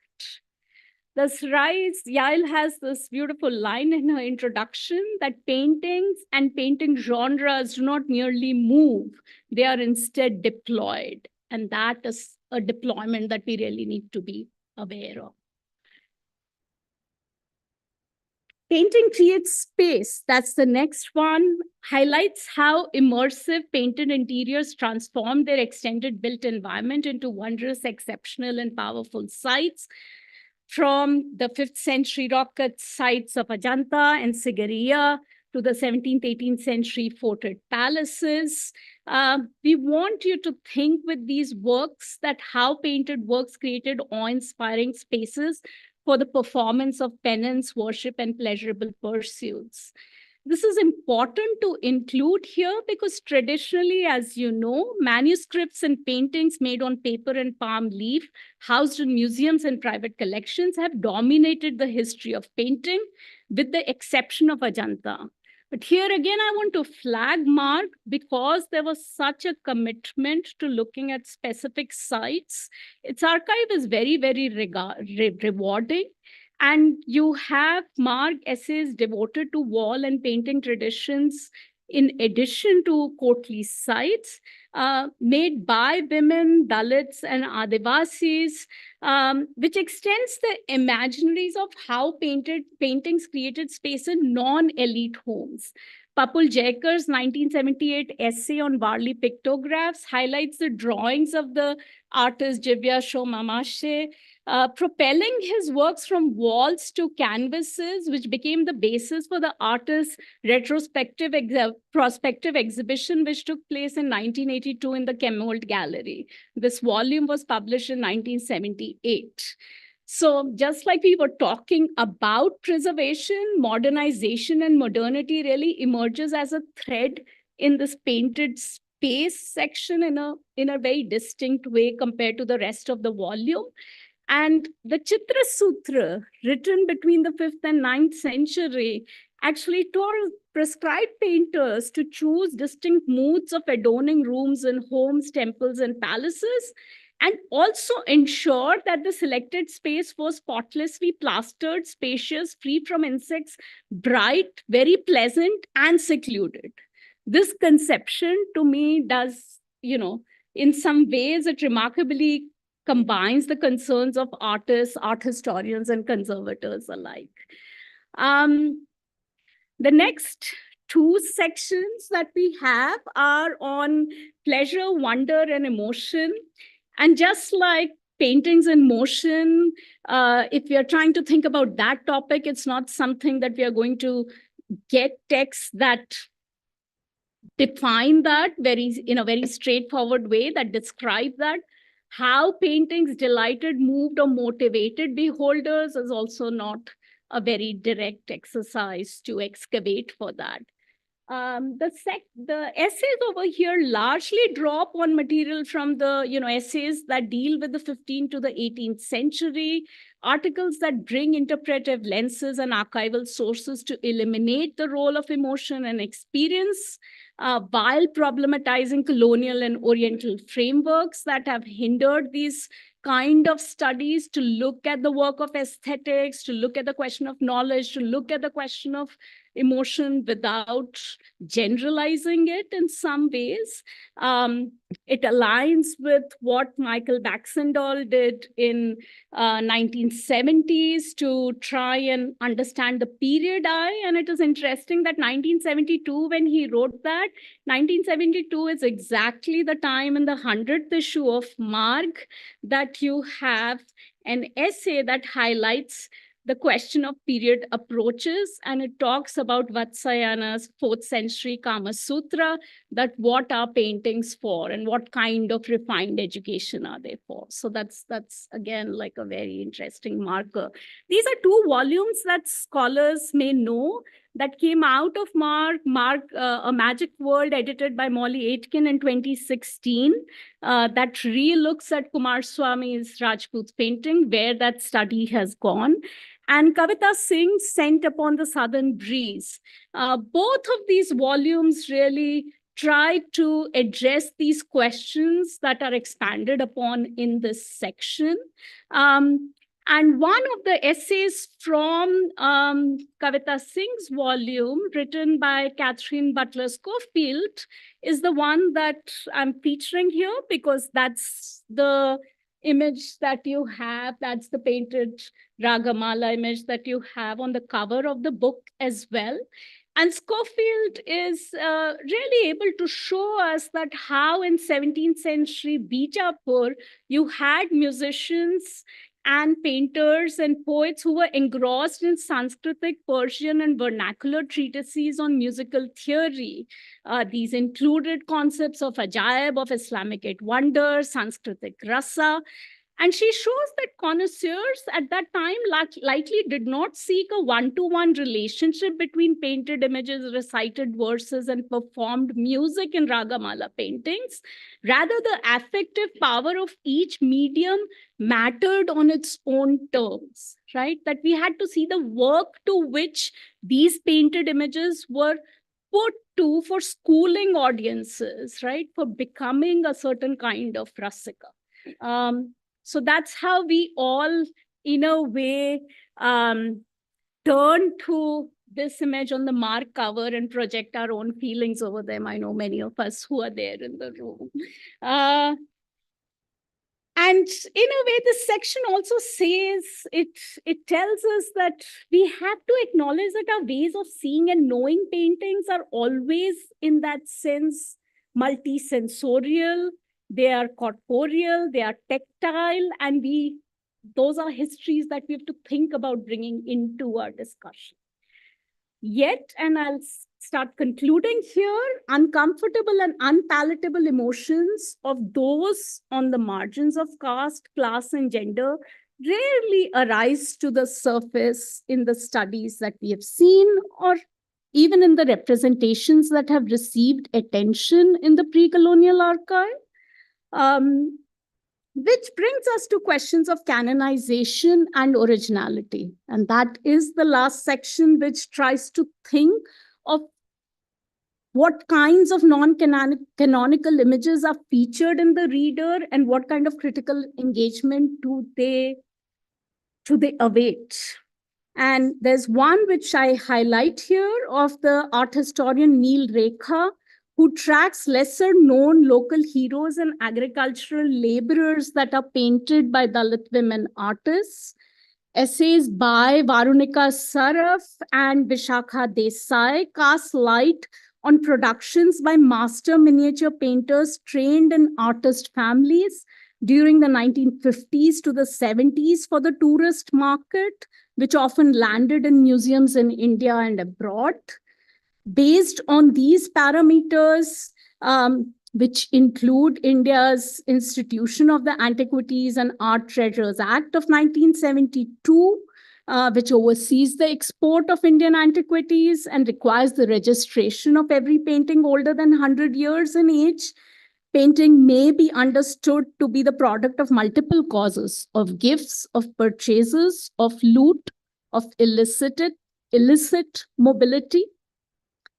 We may ask what Indian painting precludes and the peripheries it recreates as we try to study with any of these imperatives. Thank you.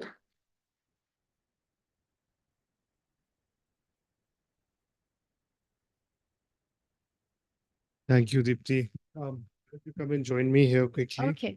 And is this mic working? I'd be happy to take any questions if there are any. Sit, please.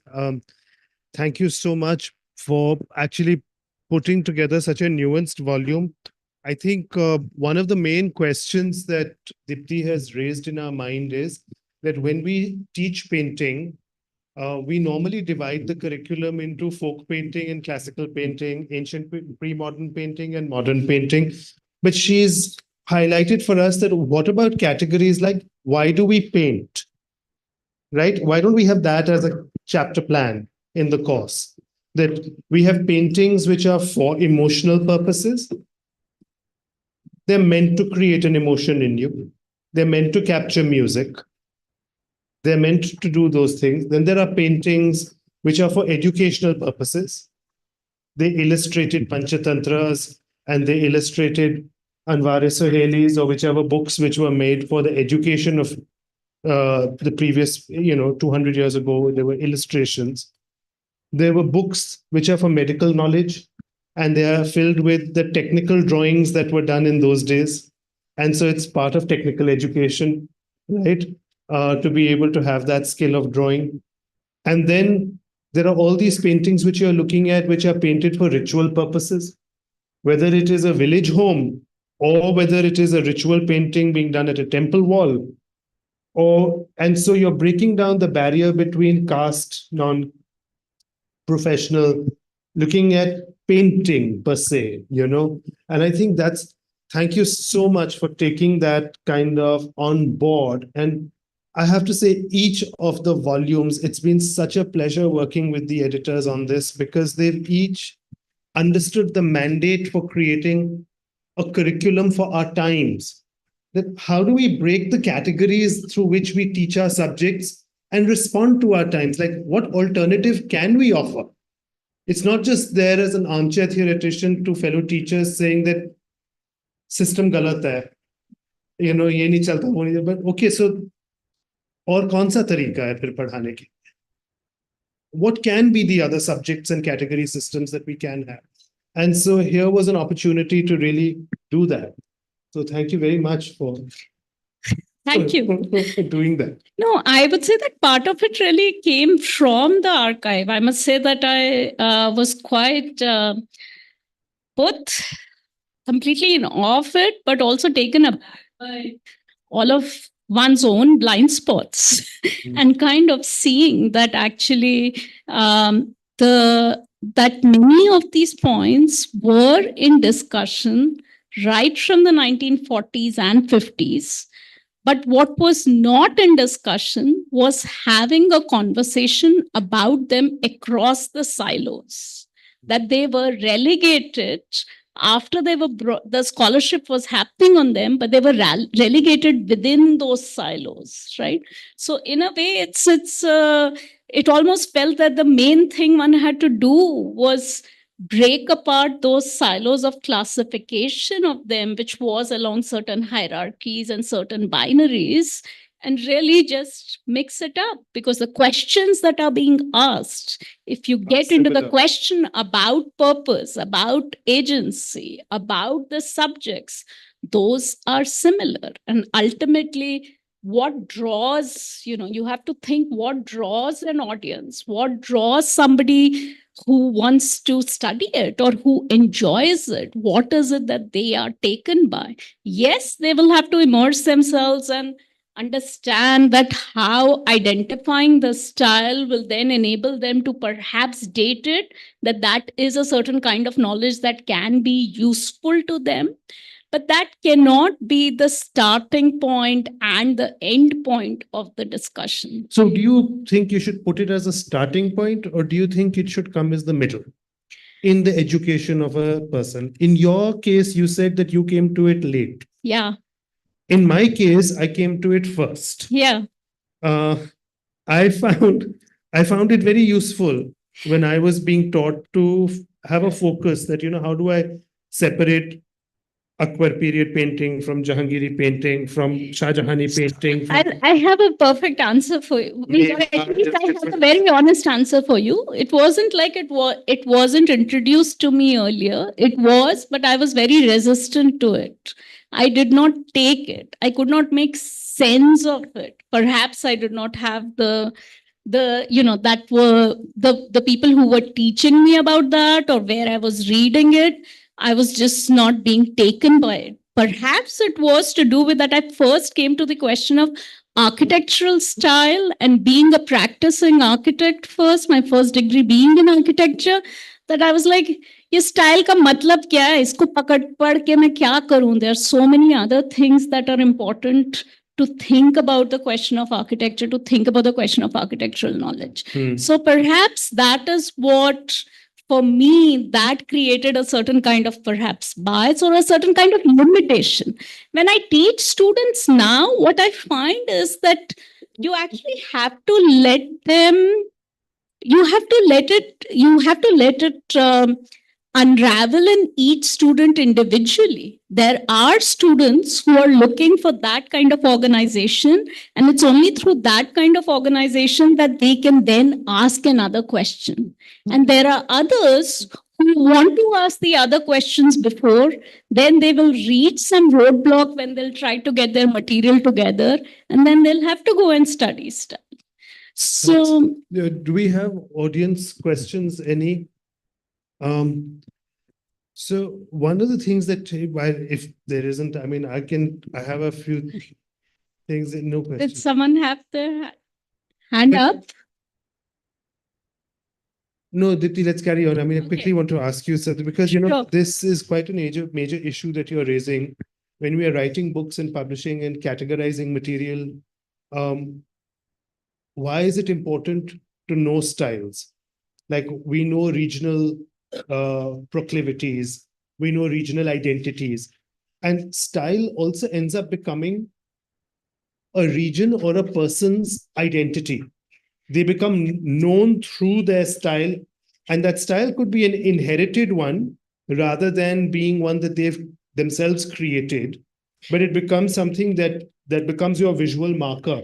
It And becomes your style persona. also is an insight into questions of education, into questions of training, right? Training of artists. So Right. if you want to get into the social milieu of training, and then what is continued and what is changed, and how style was meaningful to artists in their own time, I think it's very valuable as that as well. The point is to be able to understand the distinction between how style has been used to organize the works that we have inherited in museums Expense of other questions. at the expense of other questions and at inflected by certain notions of high taste and low taste which change with times, and how that knowledge has then stuck with those objects in museums, in catalogs, and in studies. So it's about being able to make that distinction, or teaching students, or for all of us to learn that distinction between its use as an organizing Principle, principle or as the only versus way of its curating and learning knowledge. learning knowledge, and versus its value at a certain historical time to the people who are consuming it and to the artists who are making it. And to be able to really study those three aspects in relation to each other is something that you would want to train students to. Absolutely. No, thank you. I'm going to close the discussion here because we're reading There's for. one question. There is a there. question. Huh.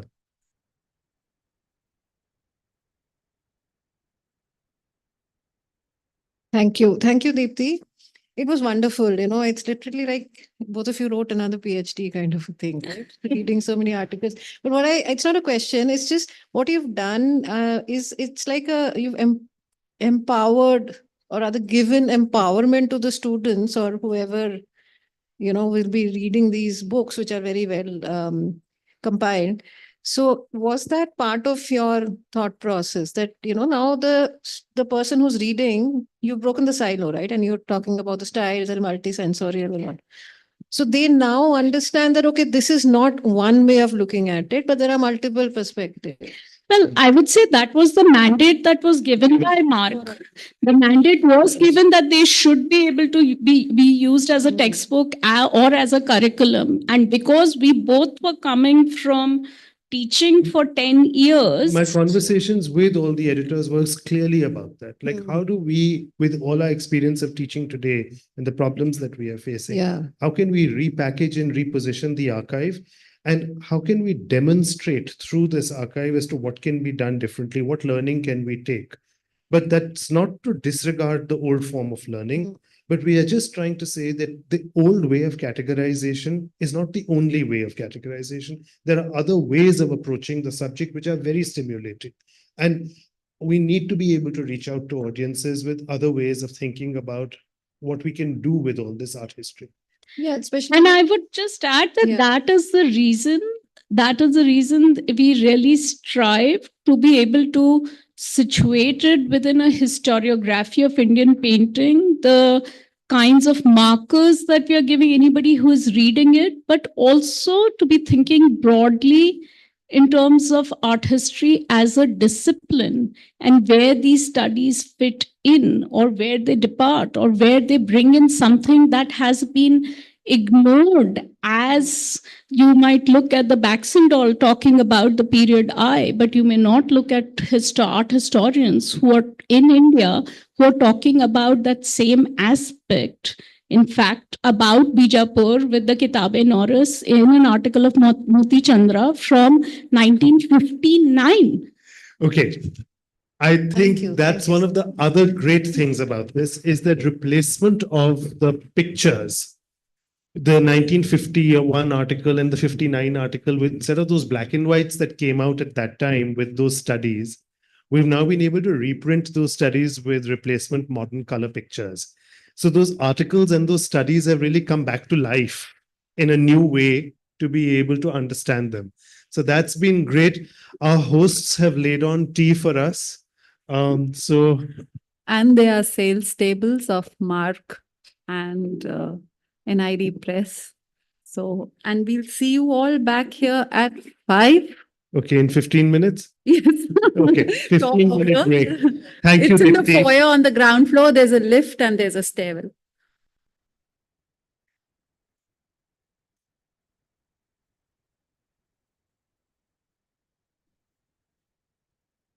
Yeah, yeah. I could recognize you. No, rejoin. I rejoined.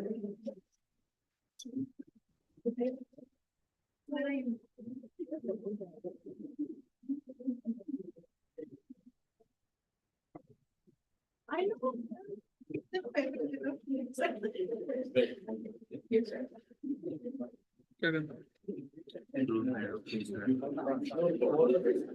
तो चलेगा ना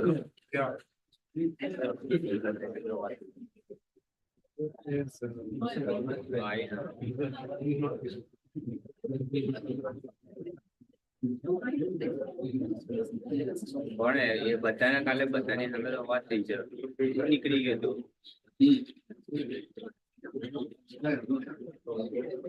હા એ તો મેં વાત થઈ એ તો વાત થઈ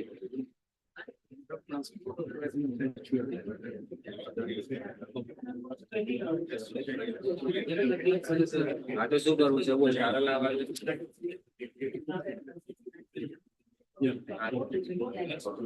હા તો હું કરું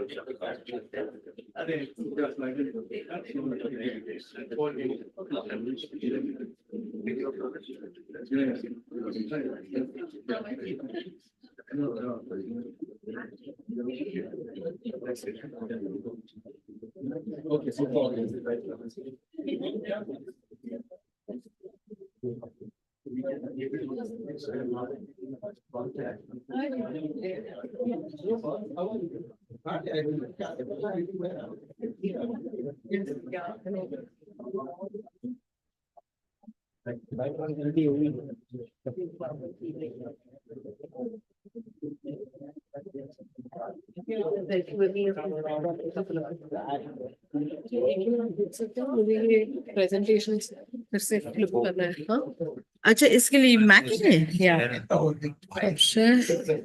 yeah it's a Mac I have my Mac connector. You want me to get it? just switching off the video for now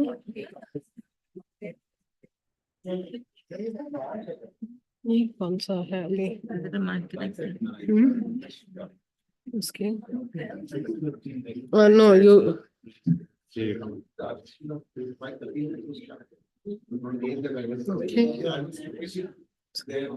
ये बंद कर सकते हैं?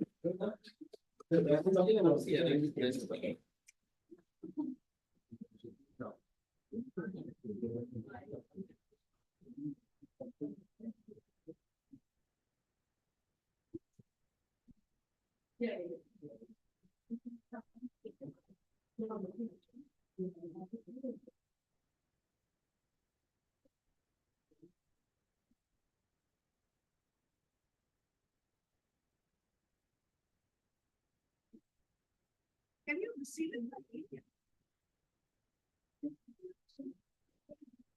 Yeah, I've been very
Hi, my name is Abby McGowan. I'm very pleased to be with you, even if just remotely, and very pleased to be part of the conversation about creating a new curriculum for the arts.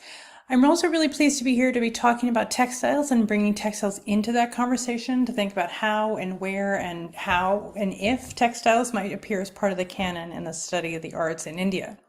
My presence here comes out of work I did with Marg to create the Readings on Textiles volume back in 2022 as part of the celebrations of 75 years of the magazine. I argued then, and I will argue now, that Marg made 3 signal contributions to the study of Indian textiles.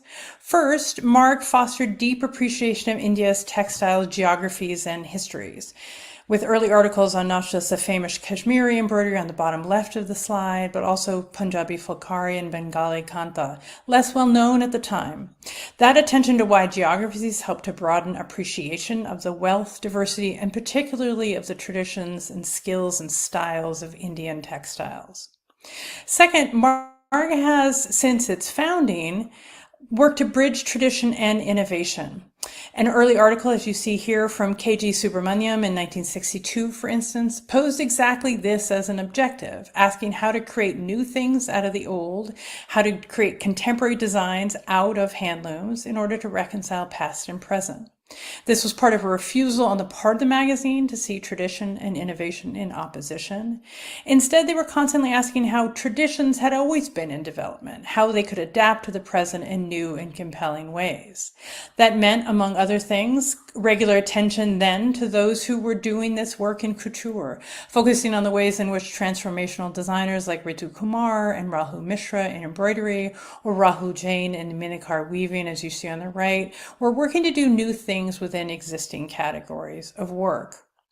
Third and finally, Marg helped to get textiles recognized as arts.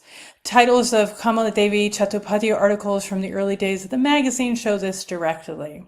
These titles of her articles were, again, Painting with the Needle or Carpets Are Works of Art, staking her claim for attention to textiles right at the outset. Those articles were part of the magazine's efforts to establish textiles as just as worthy of serious scholarship and appreciation as the fine arts, explored through topics like Irwin's article on commercial embroidery of Gujarat in the 17th century, Gittinger's article on early Indian dyed cotton techniques, or Berenstein's articles on textiles discovered in Egypt.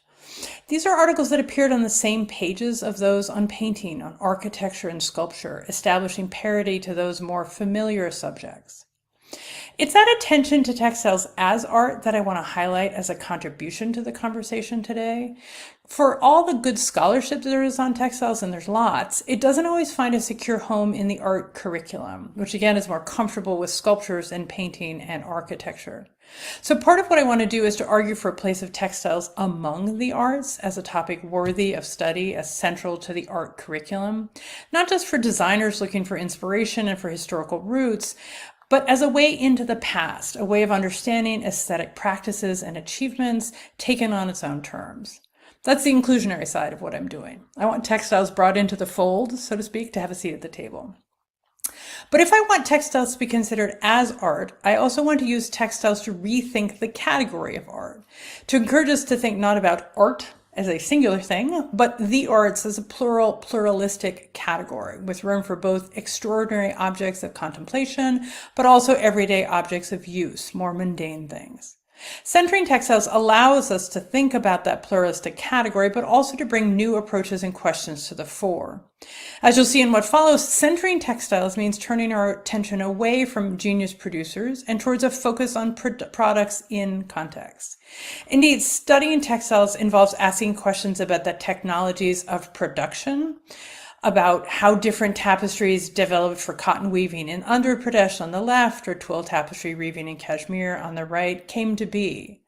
Studying textiles also centers communities of users, bringing the people who bring meaning to objects into the story. This might mean courtly settings in the Mughal era where gifting, wearing, and possessing shawls imbued them with value, or it might mean thinking about the modernizing middle classes of the late 19th century, where certain women started to experiment with new ways of wearing saris to explore their modern identities, as these images shows. Focusing on textiles also means paying attention to the centrality of markets and trade, not just because we have good example for that trade in visual culture through colonial area textile labels and the post-independence advertisements you see here, but also because we're used to and really good at thinking about textiles in trade terms. We're comfortable with textiles as commodities because trade in textiles was so central to the rise of the English East India Company and British rule. Finally, focusing on textiles brings out the vital links between the present and the past, links that connect, for example, the Coromandel Coast Palampur from the early 1700s made for the Sri Lankan market on the left side of your screen to the 2016 example on the right made by a contemporary kalamkari artisan, both of which are exploring the tree of life motif. Or to give examples from brocade, links that can help us find a through line between the brocades made in the 1880s or the Art Nouveau inflected 1930s on the upper right, or the example from the 1980s, all of which you see here. You simply can't talk about textiles without questions about technologies, users, markets, and the link between innovation and tradition. They are central to the story. And of course, it's not that these same issues don't come up in the study of temple architecture, modernist design, or the other fine arts. But I would argue that they're easier to prioritize, to move to the center of conversation in textiles, which is part of what I think makes the study of textiles so valuable. They allow us to center different approaches. Okay, so if part of what I want to do is make the case for why we should study textiles, I also want to offer some suggestions on how you bring textiles into the story of the arts. Including textiles in an art curriculum is a daunting task, given the sheer variety and historical depth of Indian textiles. There are simply so many different technologies in weaving and dyeing and printing and embellishment that have taken so many different styles and modes across India. Again, it's daunting. I would argue that we can find through lines by which we can forge a common narrative out of that diversity while also allowing for the richness of individual traditions. Specifically, I would argue we do that by focusing on four main themes, which I'll move through in turn quickly, I promise. These are markets, innovations, intersections, and then fourth and finally, politics. Okay, I'll start with markets because that's perhaps the easiest and because I've also already gotten us started in this direction. One way to think about a common narrative in Indian textiles is by thinking about a commonly structured market. Not a unified market by which all things were available in all parts of the subcontinent, but instead a commonly structured market with common layers of movement. At one layer, commonly across all parts of India, there's production for local use, for sale, for barter, for personal consumption. Three examples on the screen would be rush weaving in Nagaland, backstrapped loom weaving in Ladakh, or spinning on a charkha in Karnataka. These tends to produce rougher, more utilitarian textiles for everyday use, things to rush mats to keep water off you, or everyday textiles to use, made by people themselves, or for folks nearby. Second, in addition to this, again, local use for production by local people, would be regional production done on a speciality basis. And again, I'll give you some examples. So in these two pieces of mochi embroidery made about 1850, you have examples of Kutchi high-end textiles produced for wealthy consumers across Western India. They weren't intended for markets just in Kutch itself. There's lots of other examples by which particular weaves and patterns might be intended for a particular caste group or community, either nearby or far away. So the patola on the left is generally used by the Ismaili Muslim Vora community, and the one on the right is a Kalakshetra sari that's a modern version of what would have signified nationalist sentiments in the early 20th century.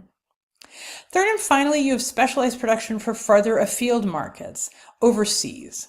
Some of these could be pretty utilitarian in terms of the printed cottons that we found most famously and most in our earliest examples also that were discovered in Egypt, representing Indian trade to that region between the 12th and the 15th centuries.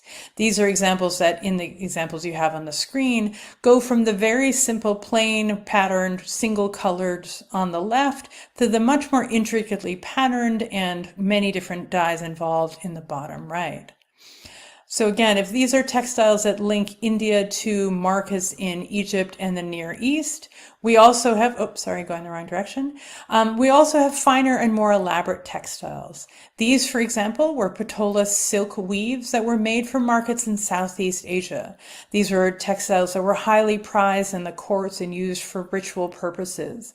And again, patolas were stitched into trousers, as the example on the right that was stitched around 1900 is.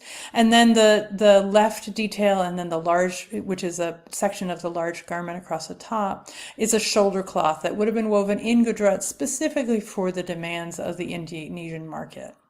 And then if we're thinking about overseas markets, there's of course the most famous example to most of us are the elaborate printed cottons that were central to the trade from India to Europe and then obviously on to the Americas as well. These included fabrics that were done in all kinds of colors and styles and intended for men's garments. The upper left is a men's robe meant for the Dutch market. For dress fabrics, so long lengths of fabric that would have been cut up and stitched into the dress made for the British market in the bottom left.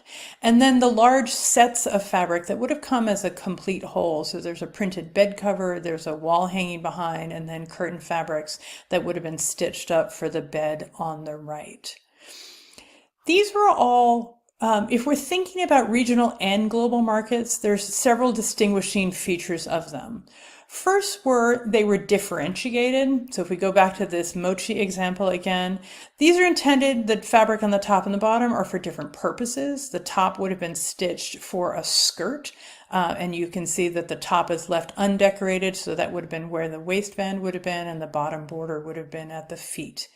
The bottom piece of fabric, by contrast, was part of what would have been made into an apron. So again, differentiated by use, what they would have been made and purposed for, but also differentiated by in terms of community. The bottom fabric was specifically intended for a Parsi audience and a Parsi consumer, whereas the top had a probably wider audience.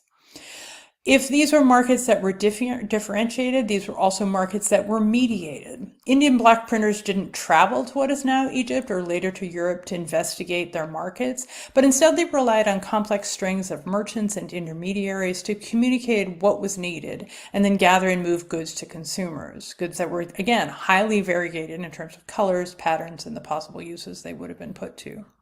Finally, these are markets that were highly dynamic. In terms of changes in what specific things were produced, puts into markets, used, and then also valued. Again, we're probably most familiar, many of us, with the dramatic changes in dress in the 19th and 20th centuries. This is a time when regional courts are declining under British rule, disrupting courtly demand for fine textiles. Trade patterns were shifting under imperial trading rules and preferences, and again, imports. And also styles were changing, again, as this example points to, with the influence of European fashions and ideas of modesty, pushing both the new styles of sari wearing, which I showed you before, but then also the examples on the right of women who were taking up entirely Western clothes. So again, if the markets were highly dynamic because of taste and the change in consumption patterns, they're obviously changed by new technologies also.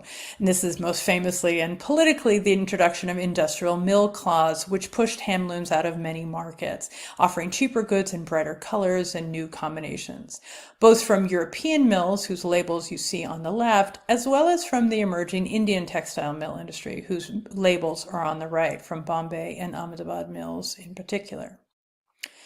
Okay, I want to lean into that market dynamism for a minute to get us to our next topic, which is innovations. And again, it's usually easiest to think of adaptations to markets in terms of design innovations. For instance, Indian cottons took off in Europe not just because they represented some of the best weaving and coloring technologies in the world, although that obviously mattered a lot, but also because producers quickly introduced particular patterns and colors suited to European markets. Ones that brought European motifs like the cornucopia you see in this detail, and that adapted Indian color palettes, which would have been a much heavier and richer set of colors, into this much more muted color scheme meant for European taste. You can also see that innovation and the commitment to change over time as tastes, materials, and economics developed. Thus, the fashion that drives the dress on the right from the 1740s is different from what drove the one on the left from the 1770s. There's slight differences in the patterning, there's differences in the colors used, there's differences in the amount of fabric used, possibly also in the weight of the fabric used, all of which would require producers to make changes to what they were doing and adapt over time.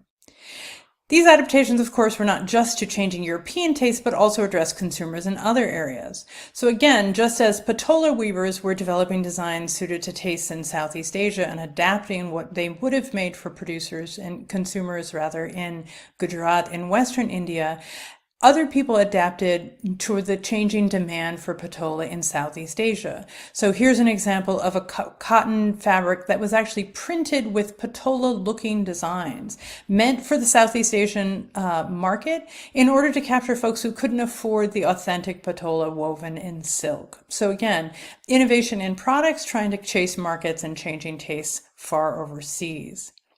As interesting as these design changes, though, innovations were never purely visual. There are also important developments in terms of technologies. And again, as we're centering technologies here, as we're more used to thinking about handmade textiles as archaic, conservative, or unchanging, when in fact these were cutting-edge things for their eras. They were the best of their time, representing knowledge that was coveted by both consumers and producers around the world. And they were never static. These technologies evolved, updated, and adapted to new conditions and markets. I'll give you a couple examples of the technological innovation. The first being the introduction of a new kind of dye stuff and the use of a new kind of dye stuff over time. Matabel Gittinger traces out, for instance, the emergence in the 17th century of a new way of applying indigo in the Coromandel area. Rather than requiring the submersion of an entire textile in an indigo vat, the new technique allowed artisans to apply just small amounts of indigo dye directly to individual sections of cloth. Here, that would be the blue of Ram's body in the top textile on the right, or the blue-green highlights in the ladies' dresses in the bottom. You can also see innovation in weaving techniques. Velvet weaving, for instance, took off under the Mughals in response to courtly demands, while Assamese weavers adopted a new lampas weaving technique around the 16th century.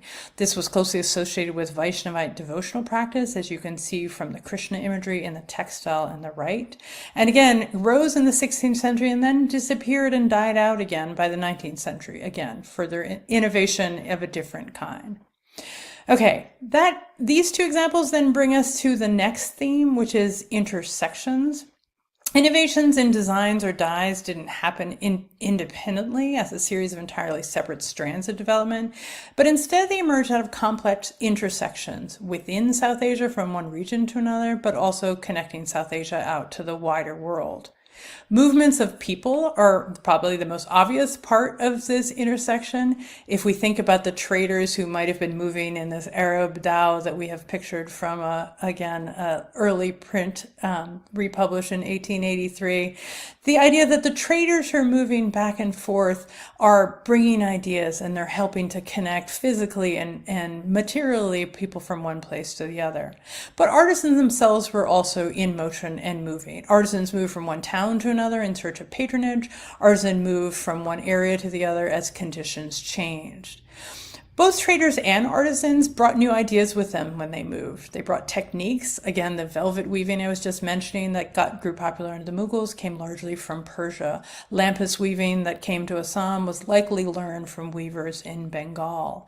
But other things were in motion and were intersecting in this period too, including styles of dress. So shawl styles, for instance, I showed examples of shawl wearing from northern India before.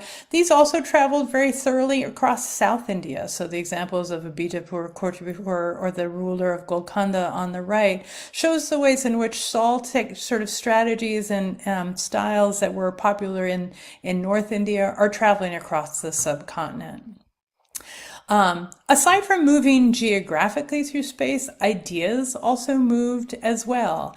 Motifs from temple walls or mosque architecture, for instance, were translated into fabric. Or to give another example, moved from paintings into textiles, as we can see in the 17th century Mughal carpet, where the images that I have as the blow-ups here of hunting scenes of animals, etc., are very similar to the ones that we see from miniature painting from just the same era. So again, ideas and motifs moving from paintings into textiles one way or the other. And then, of course, they're moving the other direction. Mughal paintings luxuriate in fine textiles. They're given enormous attention and detail and really pride of place in composition. As you can see in this page from the Padmanabha, where it's not just the attention to what individual people are wearing, but it's attention to the textiles of the elephant trappings and the horse trappings and the flags and other things.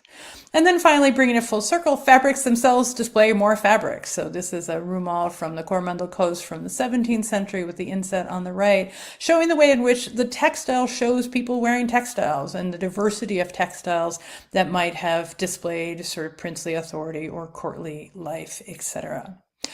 And again, I'm stressing these intersections to highlight that when we're talking about textiles, we're also always talking about movements and mobilities, including goods moving over through space, spheres of influence with styles moving across Asia over time, and spheres of media influence by which paintings and temples and mosques and textiles interact with one another. That then brings us to our fourth and last then theme, which is politics. Because of course, mobilities of goods, peoples, and styles were never frictionless. Things never move universally, and they never move to all people in all places and all time. Indeed, textile markets and innovations and intersections all had their politics, by which gifting fabrics to particular people helped incorporate them into rule through what's known as robes of honor. There's a very famous photograph of Mahmud of Ghazni receiving a robe of honor. By which a major part of kinship was to attract the finest producers and products. That's what makes these attention to fabrics in these Mughal paintings, another example from, again, the Padmanabha. The attention to textiles themes is not indulgent. It's not just trying to show off, but instead it's a form of political accounting, noting the power and the wealth concentrated at court. Politics also involves controlling resources, and the supply by which the supplies of important textiles marks command of the economy and the global trade. Again, that was what makes the English love of chintz not just a style, but a way of expressing imperial ambitions and experiences in the world. And finally, there's a politics by which demanding changes to dress in certain contexts offered a way to enact particular and popular expectations for behavior or ideas of self. Again, this is what makes these new sari and dress styles part of a struggle to define appropriate femininity and modesty and modernity in a moment of great cultural change. The politics of cloth during the anti-colonial movement built on these politics of patronage and economic power and morality and personhood, so that when Gandhi takes up khadi, he's able to turn it into such a potent weapon because textiles were already powerful. Economically, they were powerful as commodities central to profits and trade. Symbolically, they were powerful as expressions of authority and productive rule. Personally, they were powerful as intimate expressions of and means to alter identities. Gandhi was, of course, never the only one to wield the politics of cloth. Leaders after independence continued to build on it, using patronage of artisanship to make claims about cultural heritage and India's distinct place in the world. Indira Gandhi very famously wore her handloom saris as political statements, as a means of asserting claims to Indian culture and identity.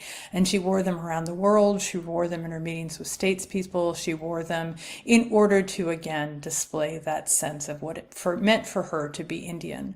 And obviously many others have continued to do the same, using textiles to make their own statements and claims in the world in ways that are deeply and inherently political. Okay, By way of conclusion, I want to bring us back to the cover of the readings on textiles to make yet another pitch for attention to textiles within this new curriculum for the arts. As I hope I've argued, studying textiles helps to center stories of technologies, stories of communities of use, stories of the importance of markets and consumers and commerce. These are not the dirty secrets of the arts, but in fact, they're the motivating and animating structures behind them, as well as the links between the present and the past. There are many, many stories here that link out both to every part of India, but also to all kinds of Indians, producers and consumers, designers and traders, patrons and promoters. And so I encourage you to think about how these links center textiles in the stories of India's arts and how we can think about a new curriculum that can make sure textiles are seen and placed at the center of that story. So thanks so much for your time. I hope the conversations are fruitful and stimulating, and I only wish I could be there in person.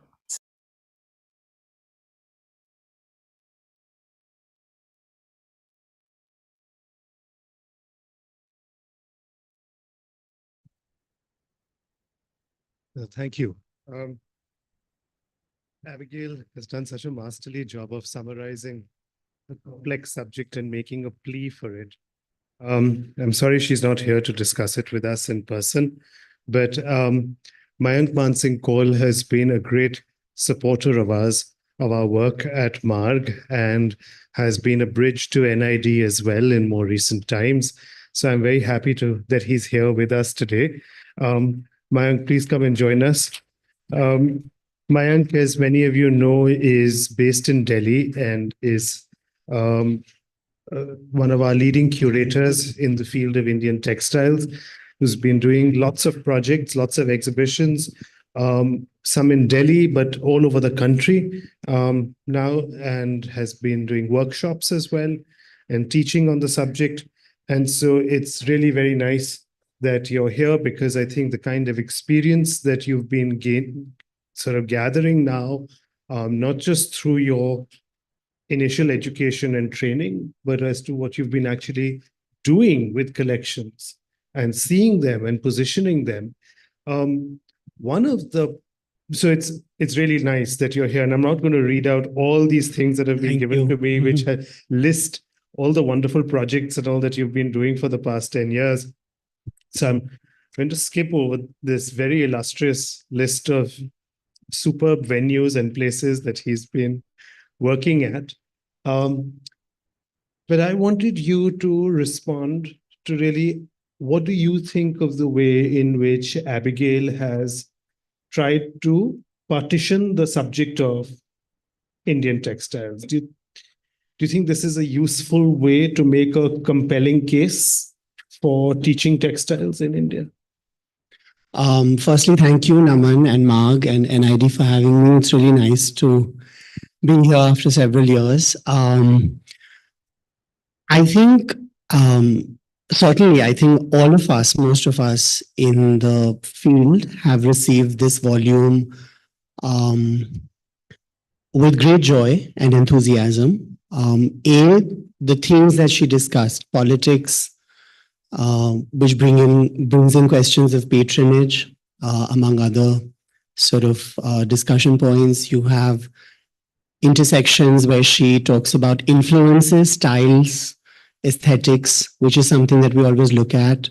The market, whom is something being made for, who's making it, how that is evolving with socio-economic cultural changes. So the things that she looks at are essentially what we always bring into consideration, and she really highlights them.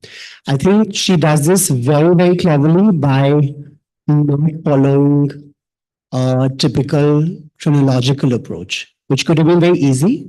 So with the discussion of each of these themes, she's actually looking at articles, essays, or in some cases, photo essays or conversations, which are cutting across time. So there's this great sense of being in conversation with the past and the present and the future. So I think for these two reasons, this volume really stands out. I think another thing that I personally, because in some cases being a maker, trained as a maker, and therefore coming with a lot of those kinds of preconceived notions of what is important in that kind of making or design process. I think what's also been very refreshing is that there is this great sense of distance.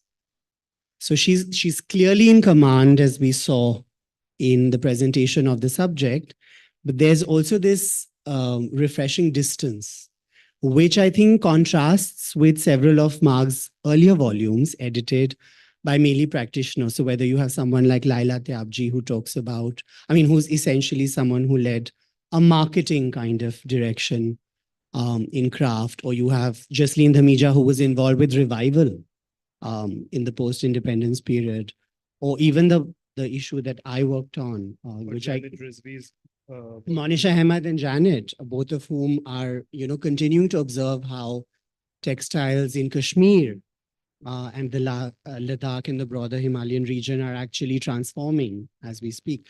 Or, for instance, the issue that I guest edited, which sort of looked at more the post-independence trajectory. I think we were all very embedded in the subject. So I think what's refreshing, like I said, is to have this great distance to look at all of this material and how it contributes to a larger scenario.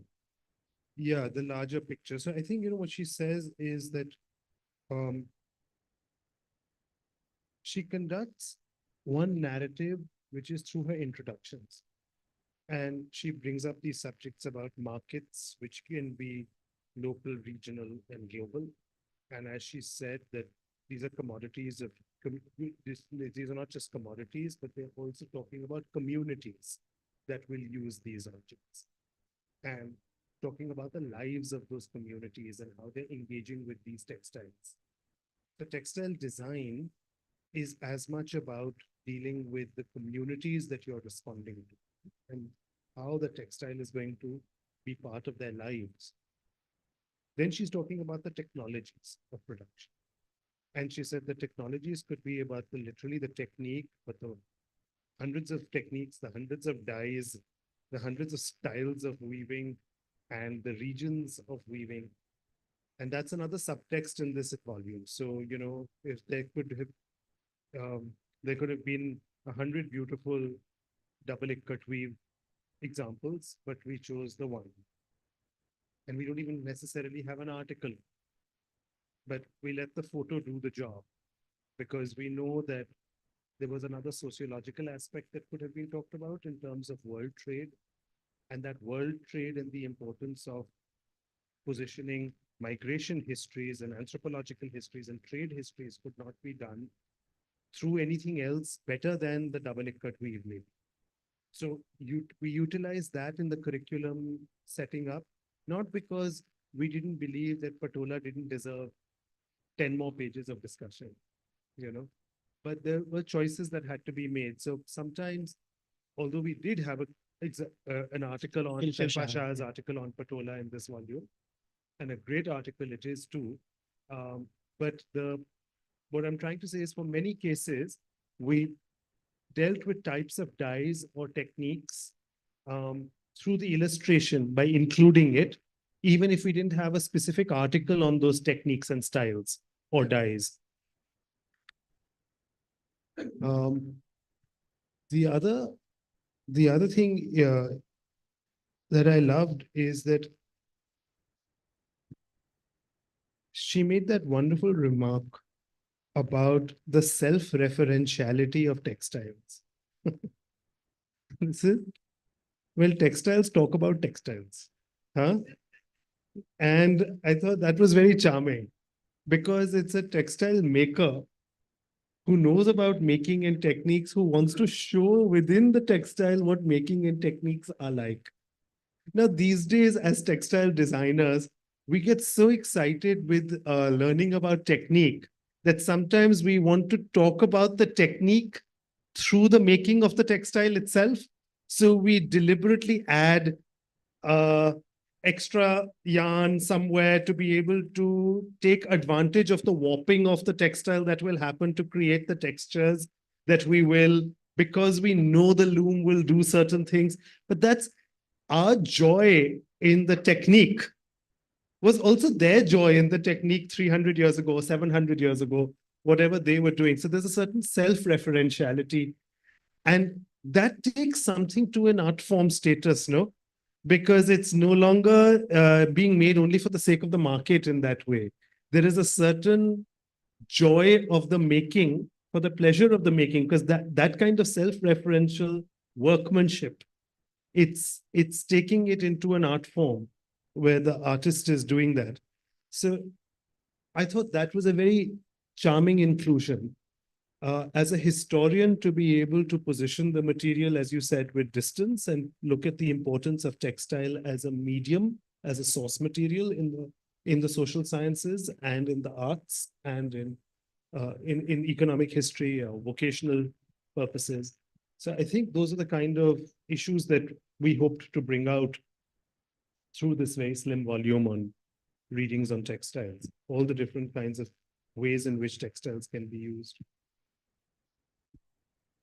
I don't know if anyone else had any observations or questions or anything else, Mayank, you felt like raising, or you feel that we need to go in terms of a direction. How many places do you know of in India that are teaching textile history or textile? So in fact, that's the other thing, because we do not have a single formal program In of- India? Yeah, or anywhere else in the world on Indian textile histories.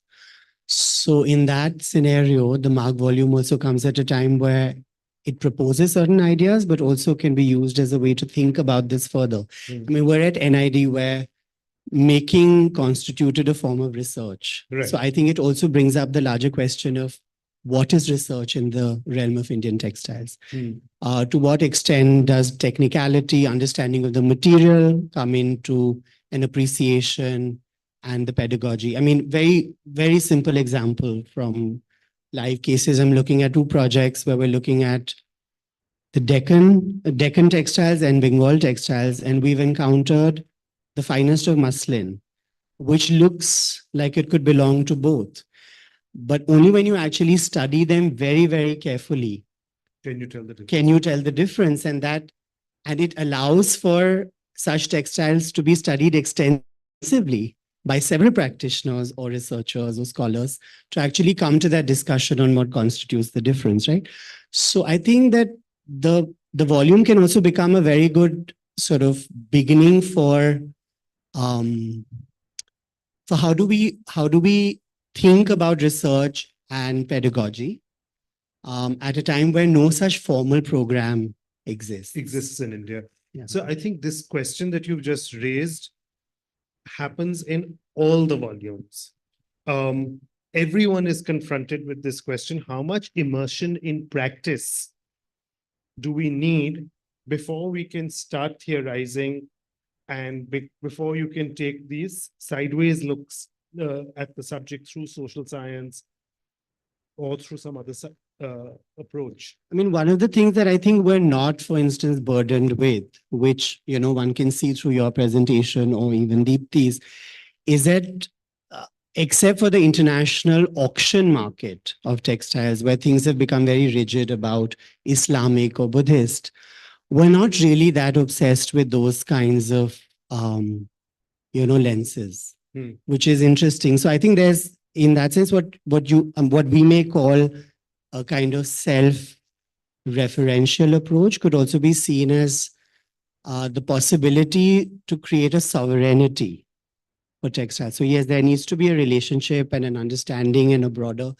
positioning of textiles within the study of Indian arts, architecture, culture. But at the same time, I think there's a lot of ways in which its own history, can come from the material itself. So I think that's also exciting as a form of pedagogy and to think about that further for curriculum. Thank you. There's a question here from.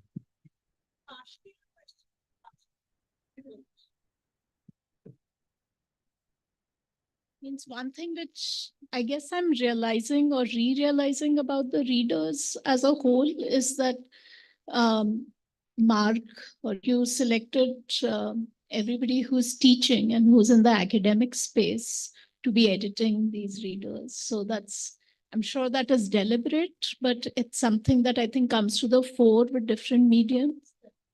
readers were not called to edit this. So it's just something to keep in mind. The other thing that I'm thinking, as we were talking about this question of centralizing making, and even though that the volume does that, how there is like a density of scholarship or practitioners with regards to textiles on the question of making. When you think of the next phase of this project, the digital project that we were thinking about, it might be interesting to actually see with each of the readers to think that which is the direction in which the digital can really kind of fill in the curriculum for the arts. So for textiles, with the amount of work that practitioners are doing, is that the direction in which it fills in?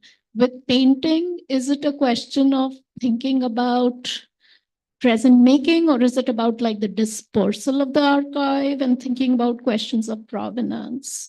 With temples, is it a question of what the site provides? Yeah. But what I think is that with each of the readers, then you might have an opportunity to actually not go in the same direction with the digital, but to actually go into different aspects of the arts and use that as a case study to do that more. And that for me is really coming from how this question of making and what research and practice is happening in that brings to the field. And so about that distance and that lack of distance. So how do I mean, for instance, if we look at kind of responding very indirectly, but if we look at the more than 24 publications, maybe more about 30 publications that Calico Museum has done, a lot of them premised technical studies, right? If you look at craft documentations, which are at the NID or NIFT or other such institutions, there is a kind of approach to understand the whole ecosystem around a particular tradition of handmaking. So these things have been available to us, but I think that it's time that they started conversing with each other a little more. So yeah, thanks. Yeah, I think for the industry has required highly specialized catalogs and in-depth studies. And there've been so many higher level in-depth studies that today when we need to think about an undergraduate curriculum, we need to think that what's the broader point about this in-depth research that has been done and how can we introduce these bigger subjects to the public? I mean, I think one very interesting point I'd like to raise is about also vocabulary. Today we were in the morning at the Calico Museum and one of you, I think, asked me, is this a kalamkari? Now the word appears, kalamkar, the word appears in the 12th or 13th century.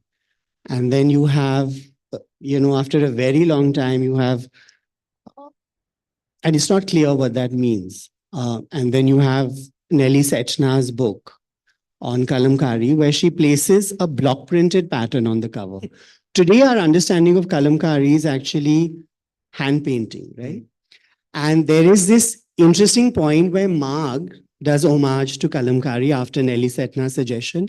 Sucharita, you brought up very, very important work. Brown kalamkari on the cover. Exactly. So, and which is modern resist, hand painted and block printed. So it's interesting that these are, so many times when you actually go through Marg's archives in textiles, you pick up these very interesting kind of movements that are taking place also in how people are understanding certain genres. So these are some important things. Yeah, that's exactly what historiography is about. Our next speaker today, Shukla Sawant, has been arguing that the archive itself was being created and articles were being written at times when these were the pioneering studies that were defining the field in some way. So I'd like to thank you very much, Mayank and Abigail, for their presentation and taking on these questions. I'd love to introduce you to Shukla Sawant. Shukla is a printmaker who has ventured into art history and has had a fantastic career working at all the leading institutions in India and in the UK, at the Slade, at the École des Beaux-Arts in Paris, and as well as in Jamia, at the College of Art, and at the School of Arts and Aesthetics in Delhi. She is professor of visual studies and a colleague of mine. And it was a great privilege to be able to entrust the job of going through the archive of the Modern Architectural Review Group, Marg, as it was first created, with the definitional problem of what is modern, and having all these big names writing for Marg and give that to Shukla to help us navigate that and sort that out. So thank you very much for doing that. So let me first begin by thanking NID for hosting this seminar. And also I'd like to thank the Marg team for and I'd also like to thank the Marg team for helping us put this volume together. Those of you who are book designers and are fully aware of how difficult it is to bring out a volume like this in a very short time. This was, as Naman might, concur with me, the last volume of the so-called financial year, which meant that we actually had to produce this book in about 6 months. And I had to go through several articles, 300 odd articles. I was the sole editor. I don't know how we did it. But I'd like to thank all of you who have helped to put this volume together. I'd like to begin by saying that when in 2001, we started the School of Arts and Aesthetics, the kinds of art histories that were being taught in the name of modernism were Euro-American art histories. And of course, we would also have a course that would do a kind of a survey of modernism in India.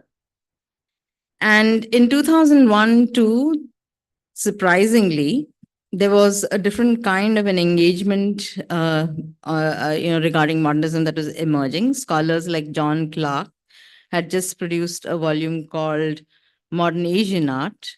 And however, in 2004, there was another volume that came out that was called Modern Art Since 1900 or something like that, of the 20th century, right?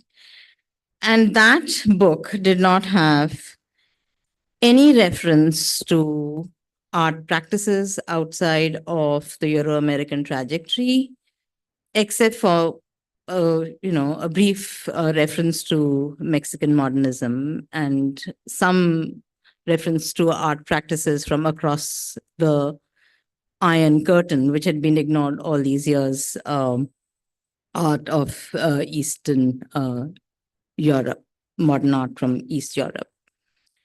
And when I started going through this archive at Marg, I found that this journal that was initiated in the late 1940s, in fact, covered a lot of ground that other magazines hadn't covered or other journals hadn't covered. Now, as far as